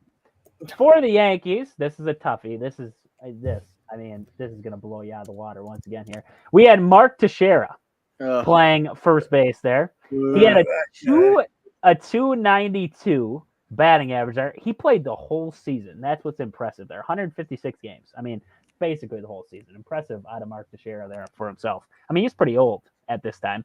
292 batting average, 39 home runs, 43 doubles. Talking about 2 baggers there, Kyle. That's 43 of them there. That's a pretty impressive. An OPS of 948 for Mark Teixeira there. Be honest with you. You guys hate the Yanks. I'm going to tell you this now. Mark Teixeira is, from this season at least, pretty goated. Yeah. I mean, Yeah. hey, Mitch Moreland had his moment. What was it? A couple of years later against the Dodgers when he That's hit all that that big counts. home run. Yeah. That's all that counts. Well, Pissing on the Dodgers. This Talk is, about I a mean, punchable face. Mark Teixeira probably takes the Yes. cake. But yeah, he was a gamer in his prime. Outside of his prime, he was not that good. boys, this Yankees lineup is, I mean, wowza. Okay. So next up, we have Robinson Cano playing Oh. second base. 320 batting average, 25 home runs, 48 doubles, 204 hits. He had an OPS of 871, a slugging of 520, an on base percentage of 352 for Robinson Cano. Looking at the Red Sox, Eduardo Nunez had a 265 batting average, 677 OPS, 388 slugging there, 44 RBIs for him, 10 home runs, 23 doubles. I gotta be honest, the Yankees are up 3-0 for me right now. And they I forgot probably, Eduardo Nunez was the second baseman. Okay. yeah, I'm gonna be honest with you. I'm looking at the next guy is coming up here, and I'll be honest, the Yankees might be up 4-0 here to start this little challenge after this next position all right. comes up. It's all right. So are we going Robbie Cano there? I feel like it'd be a crime. I know we don't like Robbie Cano, but I feel like it'd be a crime to take Nunez over Cano. Yeah. Cano. Aaron, are you okay with Cano? I'm okay. You're not okay with him, Yeah, but like is not the right word, but understanding, yes. understanding there. Okay, we got a young Rafael Devers now for third base. We have a young Rafael Devers, 240 batting average, 24 doubles, 21 home runs, 66 RBIs, not bad. 38 walks to 121 strikeouts. That's not a great walk to strikeout ratio there. 731 OPS, 433 slugging, and a 298 on base percentage. That on base percentage is not good to look at, Kyle. Not good to look at. Yeah. But I'm starting to realize that the Red Sox team I picked was probably the John Farrell Red Sox Mhm. that was supposed to finish like last and then randomly went on some crazy run and won the World Series. So yeah, I'm prepared for this lineup to sound pretty weak. We need that 04 Red Sox team. You know what I mean? you're gonna hate the next two. You're gonna hate the Yeah. next two, and maybe it's gonna level out with the outfield. But we have Alex Rodriguez playing third base. 286 batting average, 30 home runs, 100 RBIs, 14 stolen bases, 80 walks on the season to 97 strikeouts. Now, Kyle, that's a pretty good walk to strikeout ratio right there, 80 to 97. That's Yeah, impressive. but it's just an unlikable team. Cano, I know, but like, Aaron, look at these stats, my friend. 933 OPS, on base percentage of 402. He had a slugging of 532. I'm taking Aroyd. I'll be honest with you. Steroids and all, I'm taking them. yeah, I guess. I guess you got Aaron? Aaron. Yeah. I mean, in this particular season, you kind of have You to. have to. You Uh, have to. This is but- rough. This is And rough. this was like the only time he actually hit in the postseason, I think, was this Yeah. year. Yeah, So he torched the world one time, and this was it. yeah, I mean, Good for him. You Roy guys are Kelly. gonna hate this. Actually, you guys, Kyle, you might hate the next two, but the second one more. Next up, we have the shortstop position. We have the captain. We have Derek Jeter. We have a 334 batting average on the season. We have an 871 OPS. The on base percentage is at 406. The slugging's at 465. He had 18 home runs, 27 doubles, 66 RBIs. He had 30 stolen bases. I mean, yeah, that was 30 stolen bases. Will these pitchers dead on the mound? no. They probably were under the impression that the rules were changing. You could only throw over twice, Kyle. That's what they were under the impression. They of. only had 15 years to think about the rules being changed. But Next up, Xander Bogaerts for the Red Sox there. 288 batting average. He had an 883 OPS, 522 slugging, 360 on base percentage there, 103 RBIs, 23 home runs, 148 in the hit department there, 45 doubles. Not bad. Not bad. I mean, You would say that Derek Jeter was built for the leadoff spot and Xander Bogaerts was built for production. So I guess those are the two things you got to weigh. Jeter was there to set the table for the boppers behind him, whereas Bogaerts was the bopper. And I'm gonna say, sit down, Jeter. Give me Bogarts. Oh, you set that 334 batting Sit average down down, right Jeter. there. Sit Wowza. down, Jeter. Wow. I don't need him with his limited defense at shortstop and his weak hits. No, give me Bogarts, who's driving in runs, Limited playing better defense. defense. Sit down, Jeter. All right, Aaron, I'm going to let you decide this one. So I'm going to go with Jeter just because a 334 batting average is quite impressive. Plus the Half on-base of them were percentage probably being... bloops over the shortstop. Big whoop. No, he was an inside-out swinger. It was right field, baby, all day long. Yeah, it was Jeffrey Mayer reaching over the wall to give you a home run. Sit down, Jeter. Jeter was kind of enjoyable to watch. I mean, he probably has a 500 career batting average against the Orioles, it feels like. So in that respect, he definitely wasn't. Oh, God, like my gut is telling me Jeter on this one, which I maybe I hate my gut for that. I mean, the fact that Bogarts had the over 100 RBIs, there's a case to be made here. Bogarts at 25 years old, Jeter at 35 years old. Hitting 334 at 35 years old. Just remember that. This dude was still raking in the air. In a lineup with Teixeira, A-Rod. Yeah.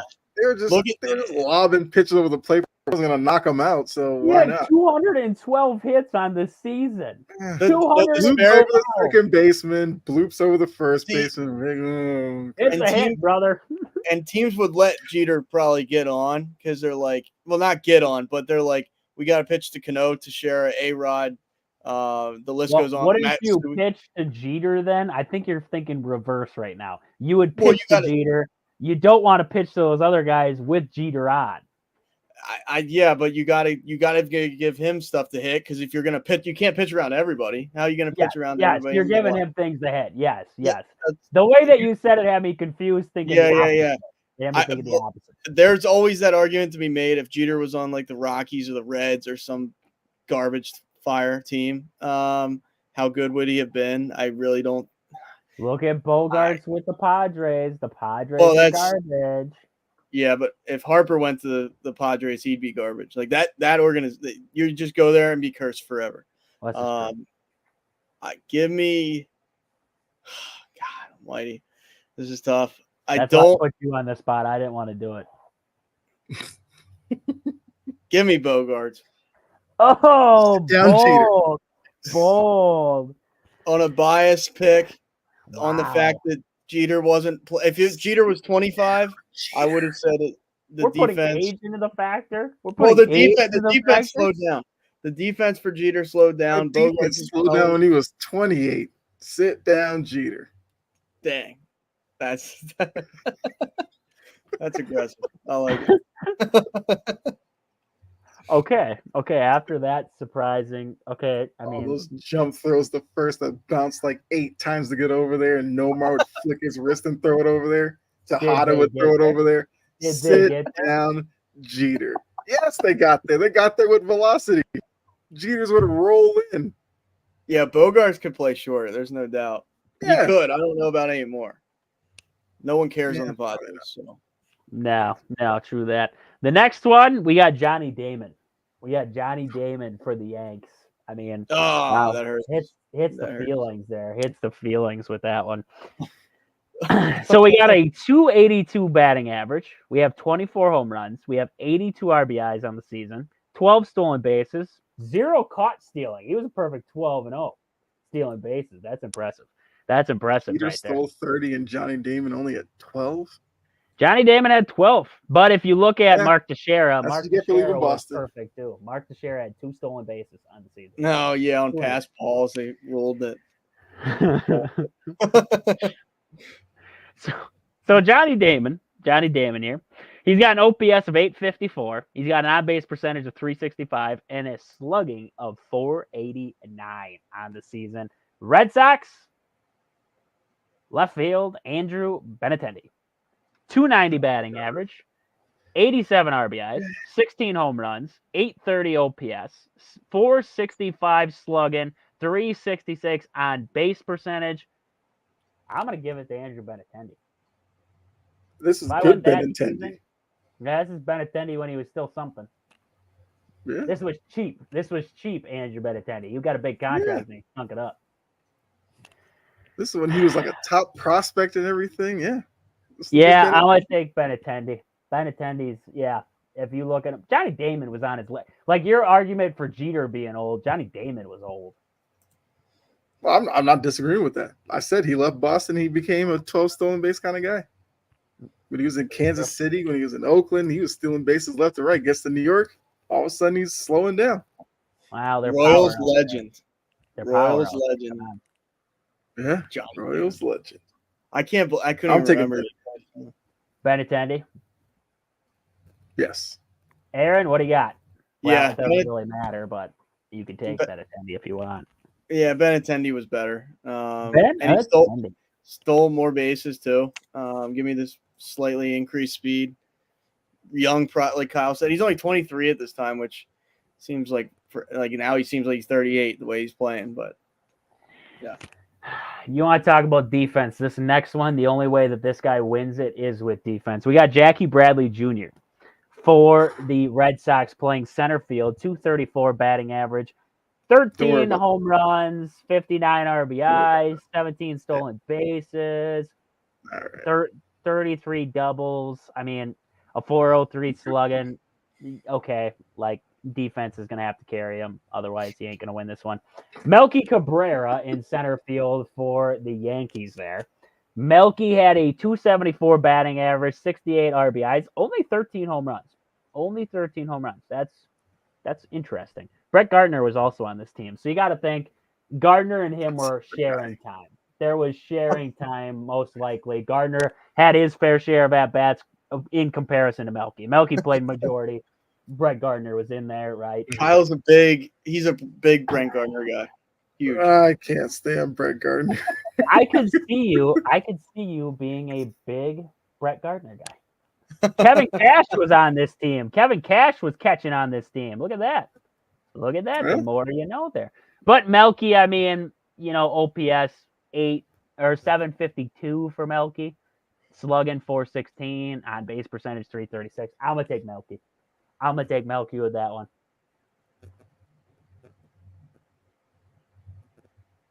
I mean, I don't know. Bradley's value was defensively. Yeah. I mean, that's that's where he really helped. Although he did hit a lot of doubles. He would do that. A lot of those would be at home. He'd go the other way off the wall. He'd get doubles that way. Could you afford to have two holes in the lineup, though, with Sandy Leon and then Jackie Bradley Jr.? Technically, you had two holes in the lineup. Sandy Leon was a good bunter. You'll never take that away from him. I'm glad he could bunt. I'm glad he could bunt. This is a day where catchers, you weren't really expecting them to do much outside of Posada. So, yeah. That's fair. Yeah, I'll take Cabrera. Yeah. I would never really got it with Jackie Bradley. He's another I don't know. I'm a big Jason Hayward hater, but I'm not. They're two totally different players. But I just never got it with Jackie Bradley. I was like, why is this guy out?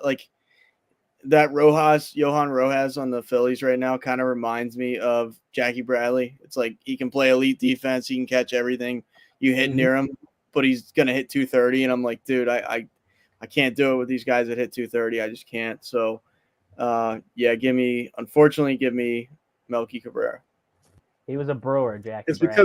It's because Bradley would go from the beginning of June to mid-July, and he'd hit 600. And then right after that, the weather would cool down a little bit, and he'd become a 220 hitter. And it was just so maddening to see him do that. And he would do it year in and year out. It'd be like clockwork. Oh, here comes June. Here comes the Jackie Bradley hot streak. And then when he flamed out, it was unwatchable at the plate.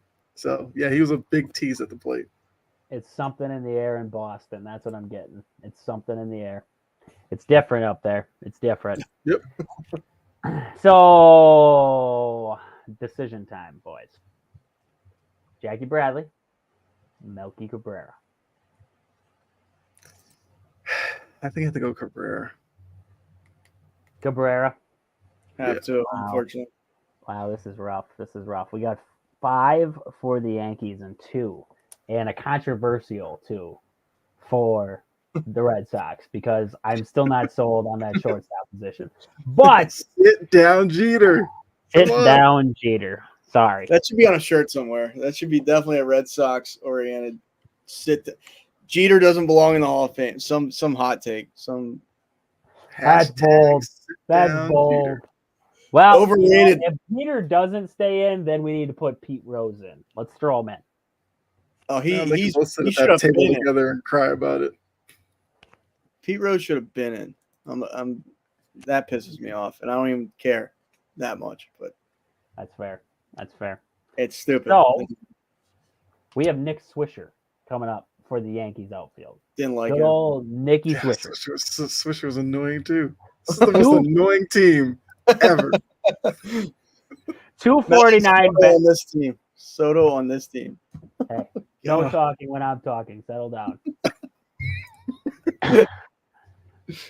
249 batting average, 869 OPS for Swishers, 371 on base percentage, and a 498 slugging, 29 home runs, 82 RBIs, 97 walks. He walked a lot. 97 walks to 126 strikeouts. That's a lot of walks, to be honest with you there. 124 hits, 35 doubles. I mean, not a great average, but he walked a heck of a lot of the time. And, I mean, extra base hits were big with Nick Swisher there. Red Sox, right field, we got Mookie Betts. And this one ain't even going to be close, folks. 346 batting average for Mookie Betts. 438 on base percentage. Over 1,000 OPS on the season. 32 home runs, 80 RBIs. We can tell there was only one reason why the Red Sox won the World Series, and that was big to do with our boy Mookie Betts. So I am going to take Mookie Betts in this one, even though I'm not going to say that Nick Swisher didn't have production with the Yankees because I believe that he did. But Mookie Betts, I mean, 346 batting average is impressive in its own right. Yeah, Mookie Betts. Mookie, across By a the mile. board by a mile. Settle down there, Aaron. By 10 miles. This Gunnar And- Henderson talk, and then you got Mookie Betts talk by 10 Oh, miles. here we go. Relax. Give me Relax. Give me Nick Swisher over Christian Yelich. How about that? There we go. Bring it all full circle. Which year of Christian Yelich? No, I I was got a trying. 3-year span. I got a 3-year span where I would have taken Jackie Bradley Jr. over Christian Yelich. Okay, all right. Now let's not get crazy. Defense to defense, my friend. Defense to defense. That's all that he was good for a couple of years. All right, we got DHs now, boys. We got DHs because we are in the American League squaring off, so we have DH stats.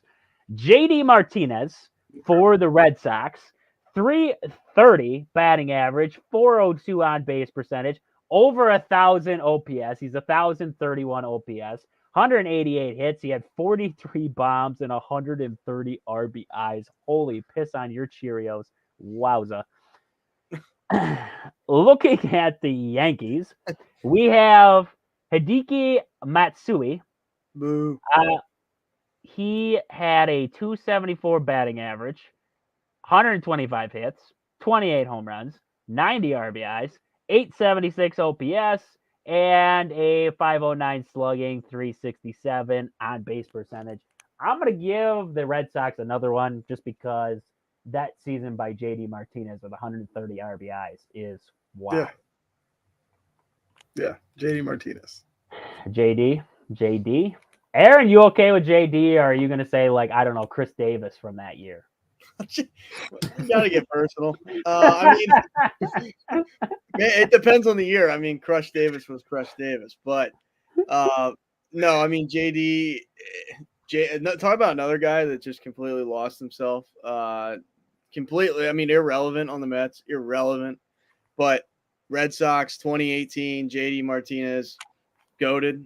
So yeah, JD by landslide and then some. By a lance. Don't And cut. Matsui and wasn't Matsui, that bad. Matsui without the short porch was not. I take those stats are inflated too. So You gotta screw play that the short. ball where it lies, Aaron. You gotta Yeah. play the ball where it lies, even if it's in the clown's mouth. All right, Minor we got leagues. pitching staff, boys. We got pitching staff to pitching staff here. I'm gonna give you some of the main guys, and then we can judge it off of there. So we got CC Sabathia. Now the ERA isn't great, but he's a dog. That's all I'm gonna say. CC's a dog. 3.37 ERA, 34 starts, 230 innings. Let's look at strikeouts. 197 strikeouts. That's impressive. AJ Burnett, he had a 4.04 ERA, 33 starts, 207 innings. Gave him 193 hits, but 195 strikeouts. Those two were a 1-2 combo there with strikeouts. I mean, almost 200 apiece there for both of them. That sucks that they got that close. 197, I'd thrown CC out there for a random start and gotten him over 200. That'd been crazy. Andy Pettit was in there too. 4.16 ERA on the season. He had 193 hits given up there, and let's look at the strikeouts, 148. And then we had Joba Chamberlain. I forgot about him. I forgot about him. 4.75 ERA, 167 hits given up, and a ERA, or no, he had 133 strikeouts. Looking at the wins for Sabathia, 19-8. AJ Burnett was 13-9. Andy Pettit was 14-8, and Chamberlain was 9-6. As I'm seeing off of this here, they won a lot of games with the bats.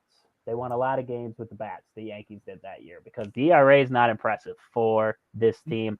Looking at your beloved Red Sox, this is a pretty good rotation.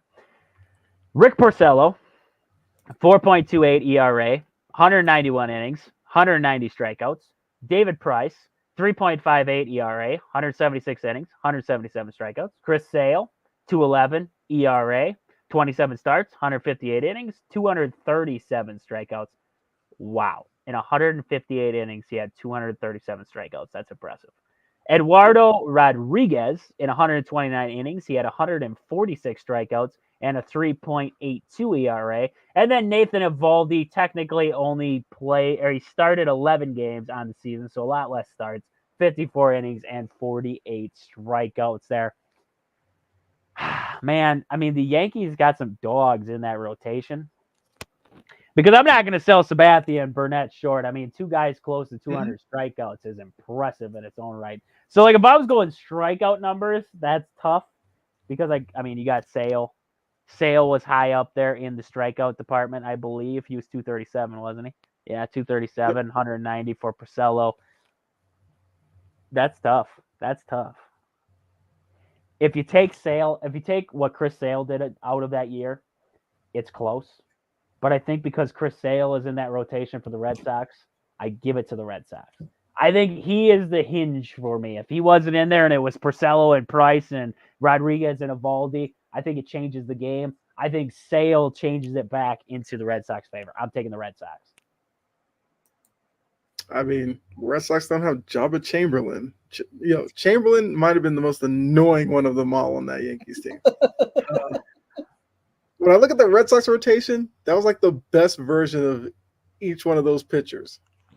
Porcello, outside of that year, struggled a bit. David Price had his up and down years with Tampa and the Red Sox. Chris Sale, that was the year he kind of made the money on the contract. Well, outside of the Dodger World Series when he, struck on Machado. Still love that moment. And then Eduardo Rodriguez was a guy up and down, but that year he seemed to have it together. So I would take the Red Sox rotation, but I will agree with you. CC Sabathia was a guy that was going to take the ball every 5 days. He was going to eat innings for you, and that guy, I respected him. He was a Yankee guy that I couldn't really hate. I liked Sabathia, but I'm taking the Red Sox in this one. When he came to the Brewers, it was like every 3 days he was pitching. When they were making that postseason run in 2008, it was like every 3 days he was out there. Like, he was a gamer. He was going to find a way to pitch, even if he wasn't having his best stuff. It was impressive. Like you said, you couldn't hate the guy. You couldn't hate the guy because he was just a dog. But I mean, Aaron, you had 2 votes Red Sox, but I want to hear you. What do you got? Yeah, obviously. I mean, you just got it. Like Kyle touched on so well. I mean, the Yankees, see, such a stupid decision. Like Java Chamberlain in the bullpen was a different animal. Like I definitely didn't like seeing him come out of the bullpen. Him as a starting pitcher, it was like beach balls. I mean, the guy just threw meatball after meatball. He could not figure out how to be a starting pitcher. He couldn't go through a lineup 2 or 3 times. He would get annihilated by the second or third time. He's a boat anchor, I should say, to that rotation.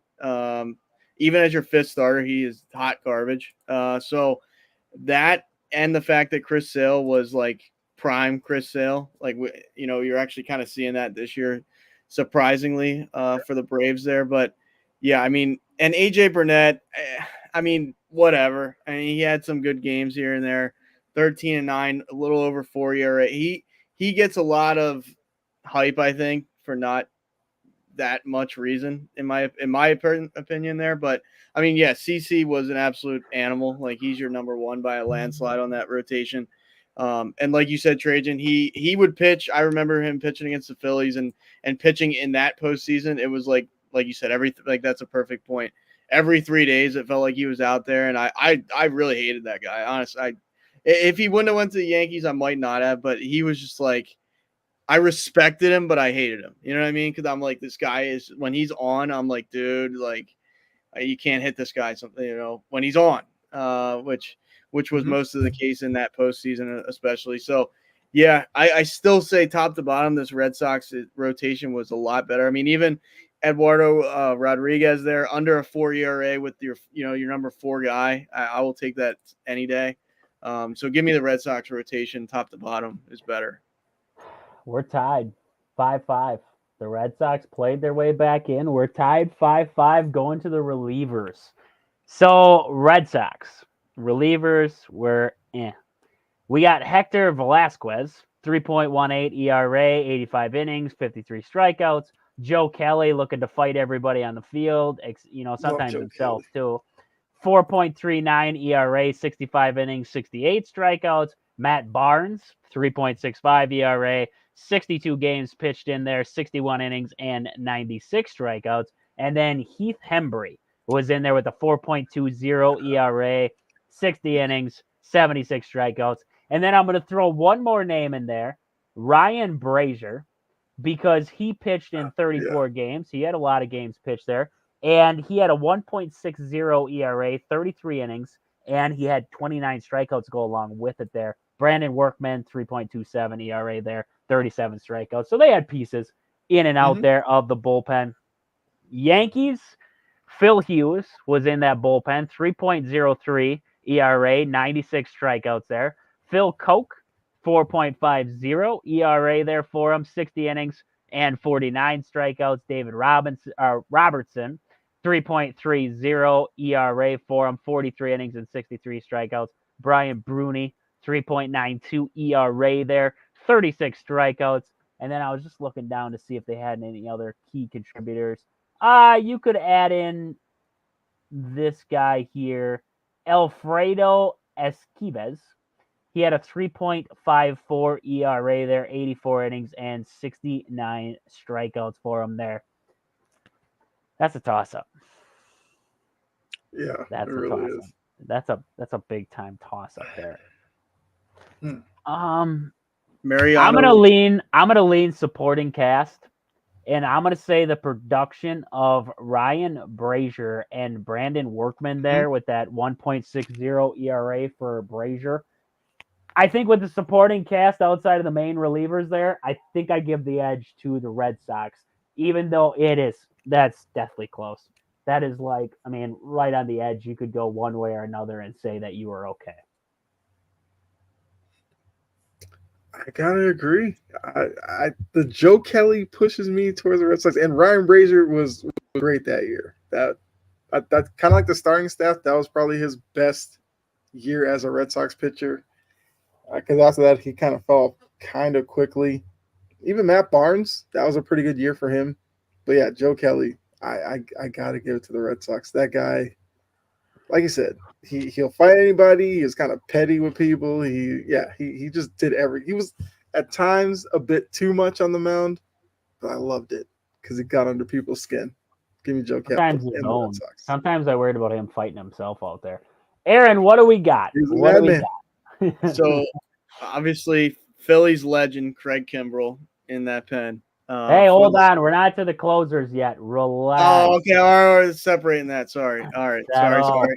That's probably going to be our deciding factor here if we ended a tie or not. Yeah, that's that. Oh God, I don't like that. We got a dog on the other side too. It's Kyle, I got to be honest with you. I hate very little people more than Joe Kelly. I cannot stand Joe Kelly. You hate everybody. CC Sabathia, Joe Kelly, everybody. Except for the Orioles and Phillies. Then we're fine. No, I like Matt Barnes a lot. Matt Barnes was an absolute dog. Filthy. I would take that guy on my team any day. Very underrated, underappreciated. Matt Barnes was a killer out of that bullpen. You got Hector Velazquez. I still think, the fact that Brandon Workman. I mean, there's some guys in there with very low ERAs outside of Mariano and the Yankees. Obviously, we're not talking closers yet. I know that, but like Phil Koch's overrated. At least, and he's not that great. Like there's some guys in that Yankees bullpen that are hittable for sure. So give me the Sox once again. I mean, it's just top to like the collection of it. The Sox are better. So the Sox take the lead. The Sox take the lead in the relievers, 6-5. But this one right here may end us in a tie. We have the man, the myth, the legend, and Aaron. You can't even say you hate this guy because that's just how good he is. I don't hate Mariano Rivera. Well, how do you hate CC Sabathia? You just wish he went to the Orioles when they stunk. That's what you wish you would made a pit stop there. I'll take my loss without CC. I'm good. I'm good not having him. Wow, that's pure hatred, my friend. That's like me and the Cubs. Mariano Rivera in that 2009 season was virtually 1.76 ERA. He had 66 games pitched in, 44 saves, 14 runs given up, 13 earned runs in total. And I guess if he was going to give up a run, it was a home run because 7 home runs given up. So basically, if you scored against Mariano Rivera, it was the long ball. That was about it. 72 strikeouts on the season for Mariana. I mean, it's close, right? It's close. Craig Kimbrell had a good year, 2.74 ERA there, 63 games. He had 42 saves. It doesn't show me blown saves on here. So that's something that I wanted to see when I was looking at this. Are you looking for the negative? Well, no, I'm looking for Rivera too because I mean I know. Craig had I'm 5. Not Aaron down there. He's looking for the negatives. If you what is this baseball reference? If you just hover over the saves, Mariano was 44 for 46. Craig Kimbrell. I'm on it too. I see it now. Yeah. Blown saves. Craig Kimbrell had 5 blown saves. Compared to Mariano, who had 2. Just 2. Two blown saves on the entire. That's impressive. That's impressive right there. Kimbrell, he had 96 strikeouts, so a little bit, the strikeout number is higher for Kimbrell there, but Rivera wasn't built for strikeouts. Rivera was built for, I'm just going to get you a ground ball and you guys make a play out there. That's how we do it. He was going to throw the cutter. He was going to jam you. I know. Yeah, he did it well against those Red Sox. Except for the comeback here when Ortiz and Bill Miller were rocking him, but it's all right. It's 4 days in October. It's the best 30 for 30 I've ever watched. Yes. The best comeback in baseball. Yeah, it was. Yeah. 3-0 against your hated rival. It couldn't be any better than that. Not just your hated rival, but the team that they had. That roster was loaded. The bloody sock. Yeah. So I'll be honest with you guys. As much as you hate the Yankees and you don't want to see this end in a tie, Rivera's a dog. He only, 12 walks. He walked 12 guys on an entire season. 12. That's crazy. 12 walks on the entire season for him. To put that into comparison, is Craig Kimbrell, 31 walks he gave up. That's pretty 12. close. Close is what Gunnar Henderson's going to be to Marcelo Ozuna in the home run derby. Like, Uh-huh. close. He was close. Yeah, There Ozuna will was be a close one- to Gunnar. Yeah. Tony with that cutter. That's all he had. That's it. Oh, yeah. The cutter. Love it. Sit down with I like- Jeter, look, Mariano. I- I'm taking I like- Greg. No. I'm taking Rivera. I respected Rivera's dominance. Even like I said, even with the comeback, and Ortiz got him a couple of times, but like he was a guy that when he came in, for the most part, you knew that was it. Like you knew what he was gonna throw, but he was still gonna get you out. So I'll take Rivera over Kimbrel. I mean, Kimbrel had a little bit of a heart attack to him where you'd be a Still little does. uneasy some of those games, and he's still that way. So I'll take Rivera. He was the more consistent closer. Oh, and Jory said back and confused. Yeah, so this is something that we just do here on Bases Loaded. Recently, we'll give Trajan a World Series year, and then we compare the roster. So this one, it's the 2018 Red Sox to the 2008 Yankees? 2009 Yankees. Yes. The last time they were relevant to the world. Yep. Exactly. Love it. But yeah, So I'm going Aaron, Rivera. you're good with Rivera. It's got to be. Yeah, he was probably the short list of Yankees I didn't absolutely hate. Hard to hate that guy. Literally was like the most calm, cool, and collected, not showboaty or anything to that extent. So, yeah. And Craig Kimbrell, I mean, he blew the Phillies season last year. Screw Craig Kimbrell. Orioles never should have picked him up. Go away. So yeah, Mariano. All right. We can't end in a tie. Oh, you don't like the whole hanging arm and Oh, I hated it. I've always hated it. I hate it more now. yeah. I'm over the Craig Kimbrell experience. I hate Joe Girardi, so we can't just do this. I was going to go manager to manager, but Alex Cora versus Joe Girardi, I don't like Joe Girardi. No, I don't either. And if we went GM to GM, I mean, come on, Brian Cashman was still the GM. But was that Epstein with the Sox? With Sox, 18. I think it was. Yeah, that was his. team has no GM. David Dombrowski was the president of baseball operation, but the team had no GM. Yeah, GM. Epstein was in Chicago by then. All right, we're going to tally up their series and see how they did. Okay, somebody keep track. So the Yankees beat the Phillies in 4-2. Then they beat the Angels before that. Anaheim Angels were doing something. When they were in Anaheim, they were doing something in the 2000s. 4-2, and then they swept the Twins the game before that. So we'll take them at a 4-3, 11-4 record in the playoffs. 11-4. Well, technically the Red Sox would win then, because we have 11-3 for the Red Sox in the playoffs because they lost one game in every series that they played. So technically Solid. the Red Sox would win that. Hashtag sit down Jeter. And Rivera. We're going to put Rivera on the back. That's all about. Hashtag Teixeira sucks. Yeah. Hashtag sit down and take some roids from A-Royd.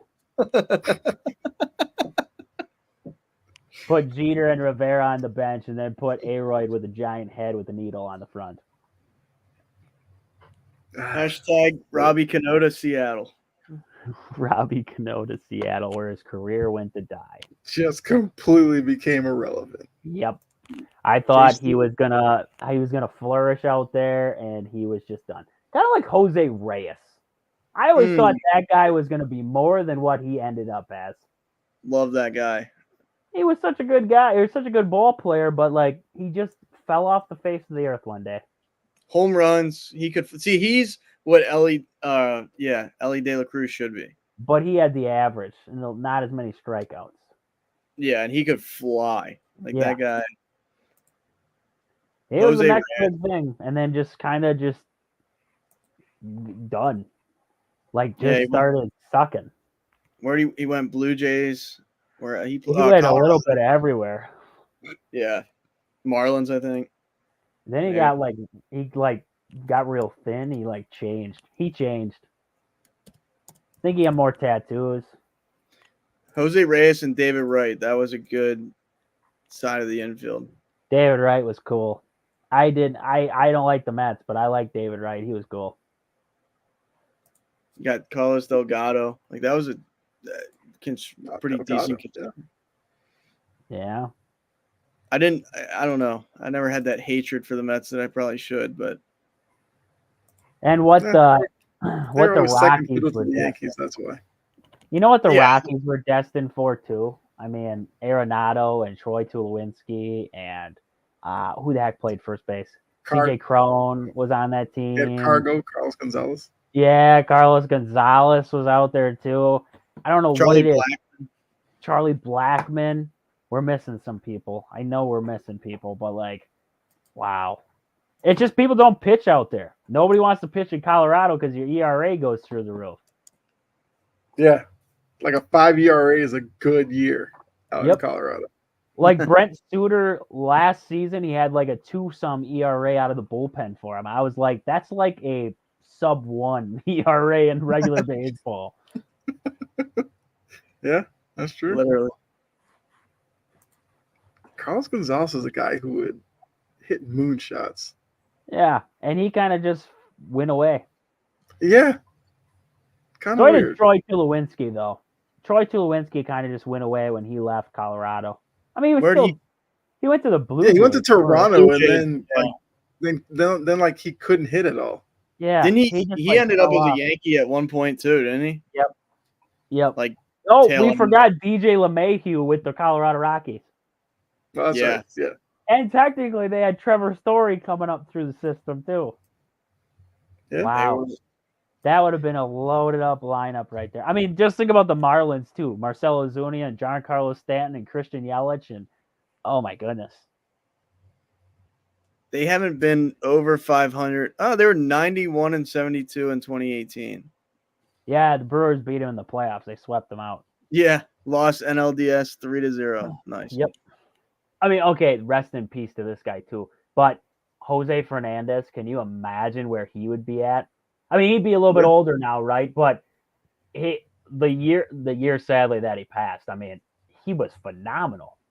That could have been the Paul Skeens that we're seeing now before Paul Skeens. He was just that. I mean, he could have been the dominant face of a pitching staff. No one compares to Paul Skeens. Don't go there. Yeah. He's better than Nolan Ryan already. Rockin' Bob Feller, man. Rockin' Bob Feller. Roger Clemens. Keep that guy. Got Paul. Oh, Skeens. my God. You talk about an absolute doucher. To the fullest. I mean, yeah. His son's on the Phillies, and I want his son to I want the Phillies to win, and I want his son to get cut. That's how much I cannot stand. Wow. God, I hate Roger Clemens. Didn't he throw he threw a part of a bat at Mike Piazza in the All-Star game? Piazza deserved it. Yeah, Piazza was kind of a doucher too. Not to the extent of Clemens though. No one is. But that was the old style of baseball. Everybody was look at Pedro Martinez. He just fired at everybody. It didn't matter. Yeah, but it was kind of comical, but he was just firing it at everybody. Especially the Kareem Garcia one. That one was just hilarious. Because no one even knew who Kareem Garcia was, but Pedro, for some reason, just could not stand the guy. But I thought it was hilarious. Who did Pedro threw down that old guy? That Don Zimmer. Don Zimmer. Oh, he decked that old guy. Yep. Respect. Just because that was such a weird fight, too. Because Pedro's arguing with somebody, and then out of the corner of his eye, Zimmer's just running at him. So he's just like thinking in the spur of the moment, he like sidesteps him, grabs him by the shoulder, and just throws him down. It's just And I swear, Yankees broadcast like wanted Pedro arrested after that, and it's just like he charged at him. What'd you want him to do? Yeah. oh no, that's a great moment. That is top tier moment right there. Did you see who were the Tigers playing the other day when Javi Baez got hit? And then the announcer said that Javi, nobody's hitting you on purpose. Yeah. What the heck team were they playing? That was You're so funny. 100. Oh, Yeah, you're at 200. Like no one. in 200, nobody's hitting you on purpose because he was like ready to fight, and like he's like, nobody's hitting you on purpose, man. Right.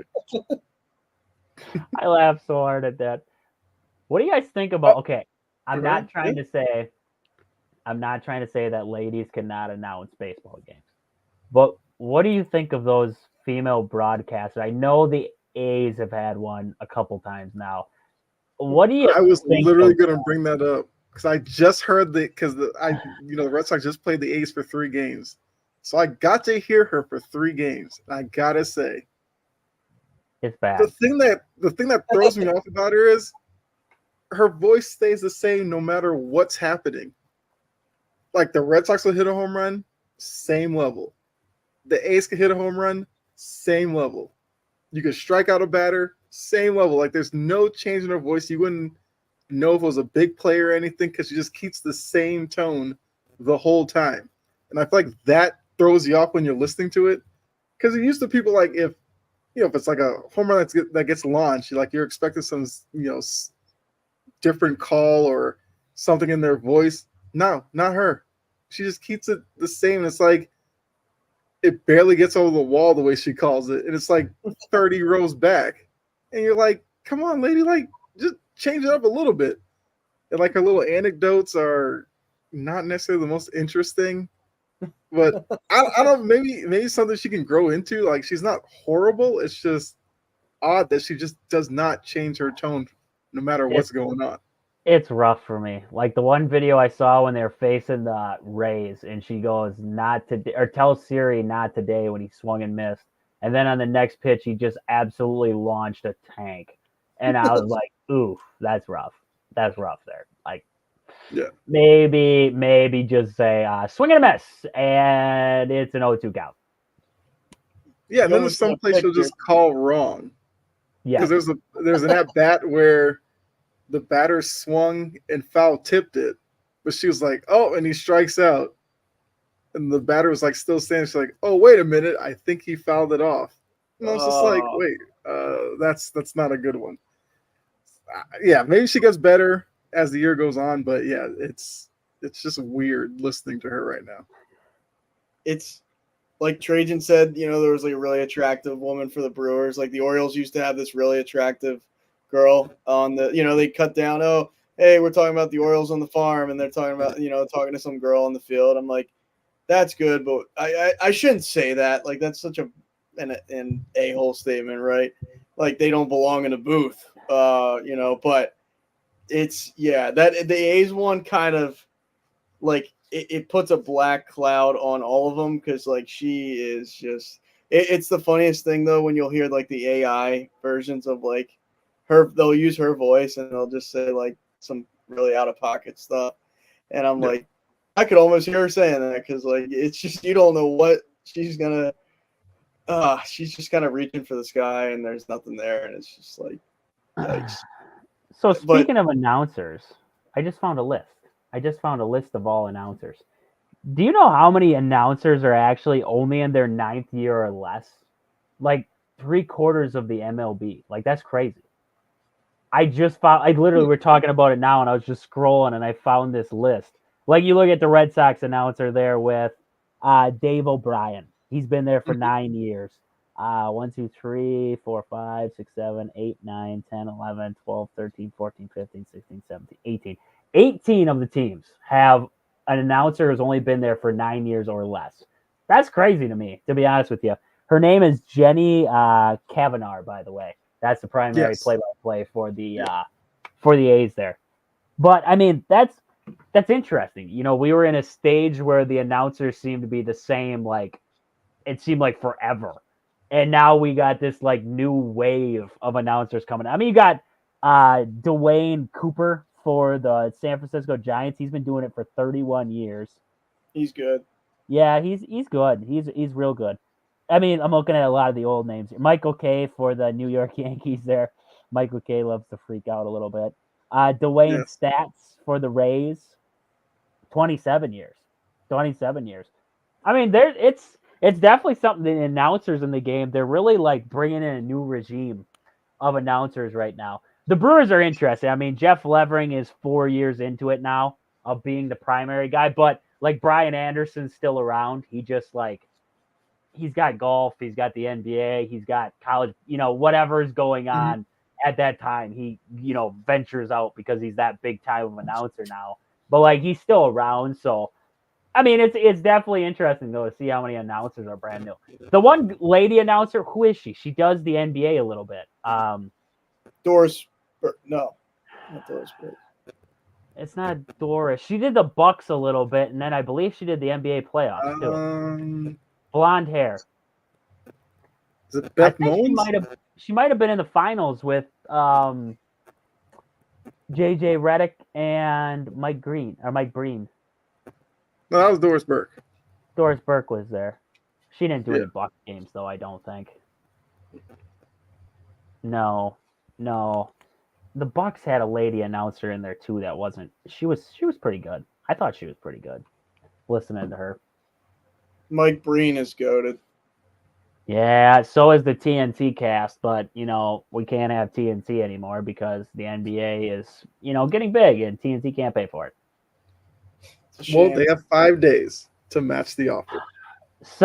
I don't care if it's ESPN or whoever, they should just hire on that crew.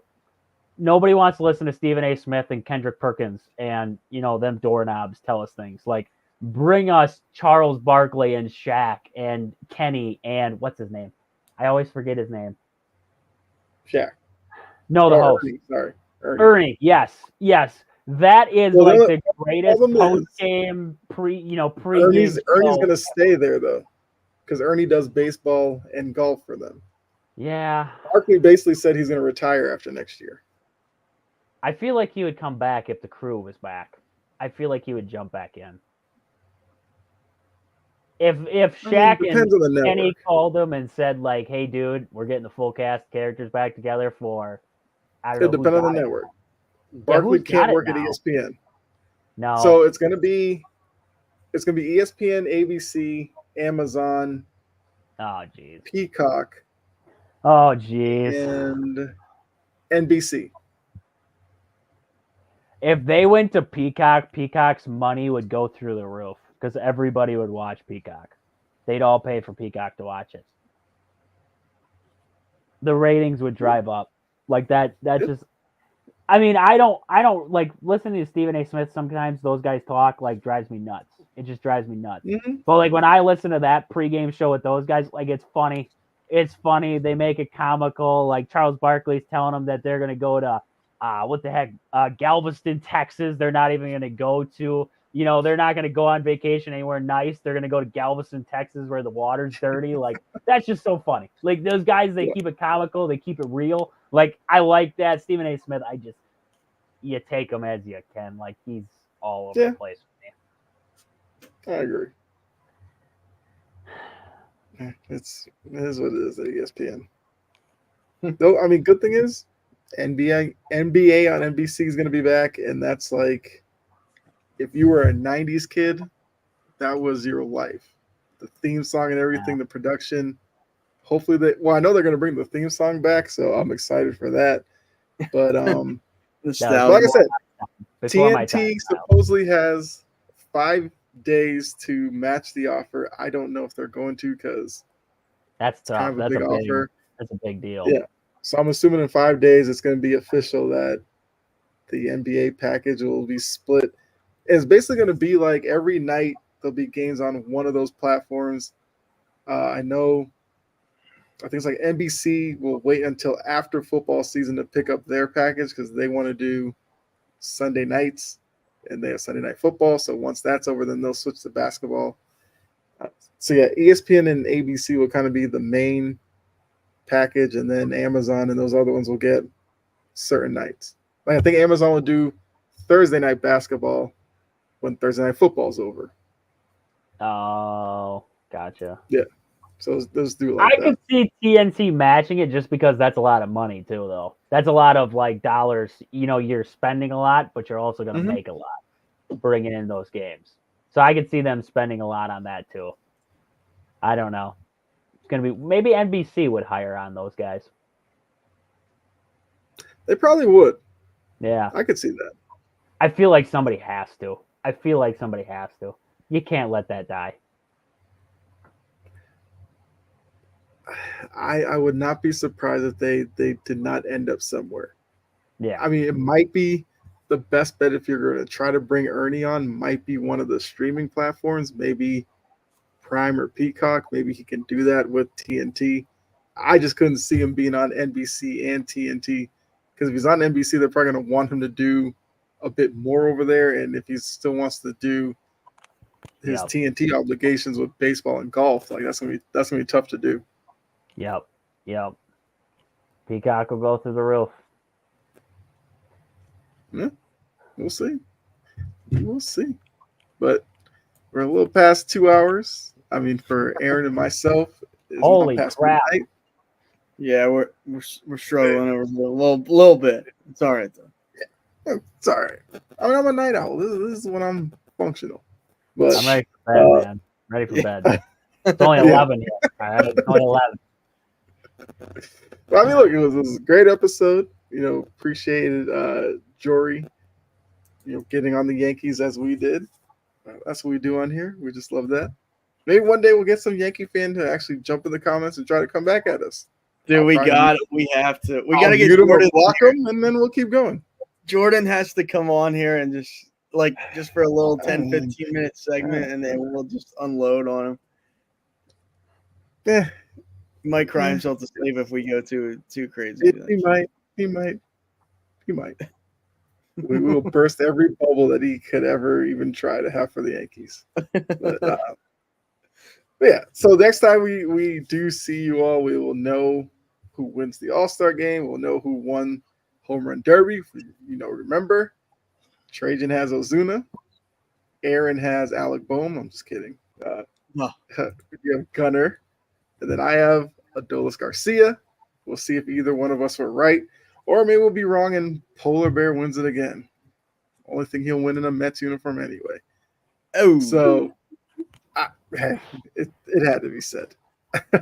But once again, for myself, Trajan, Wisconsin Sports on the Go, make sure you go over there. Check them out.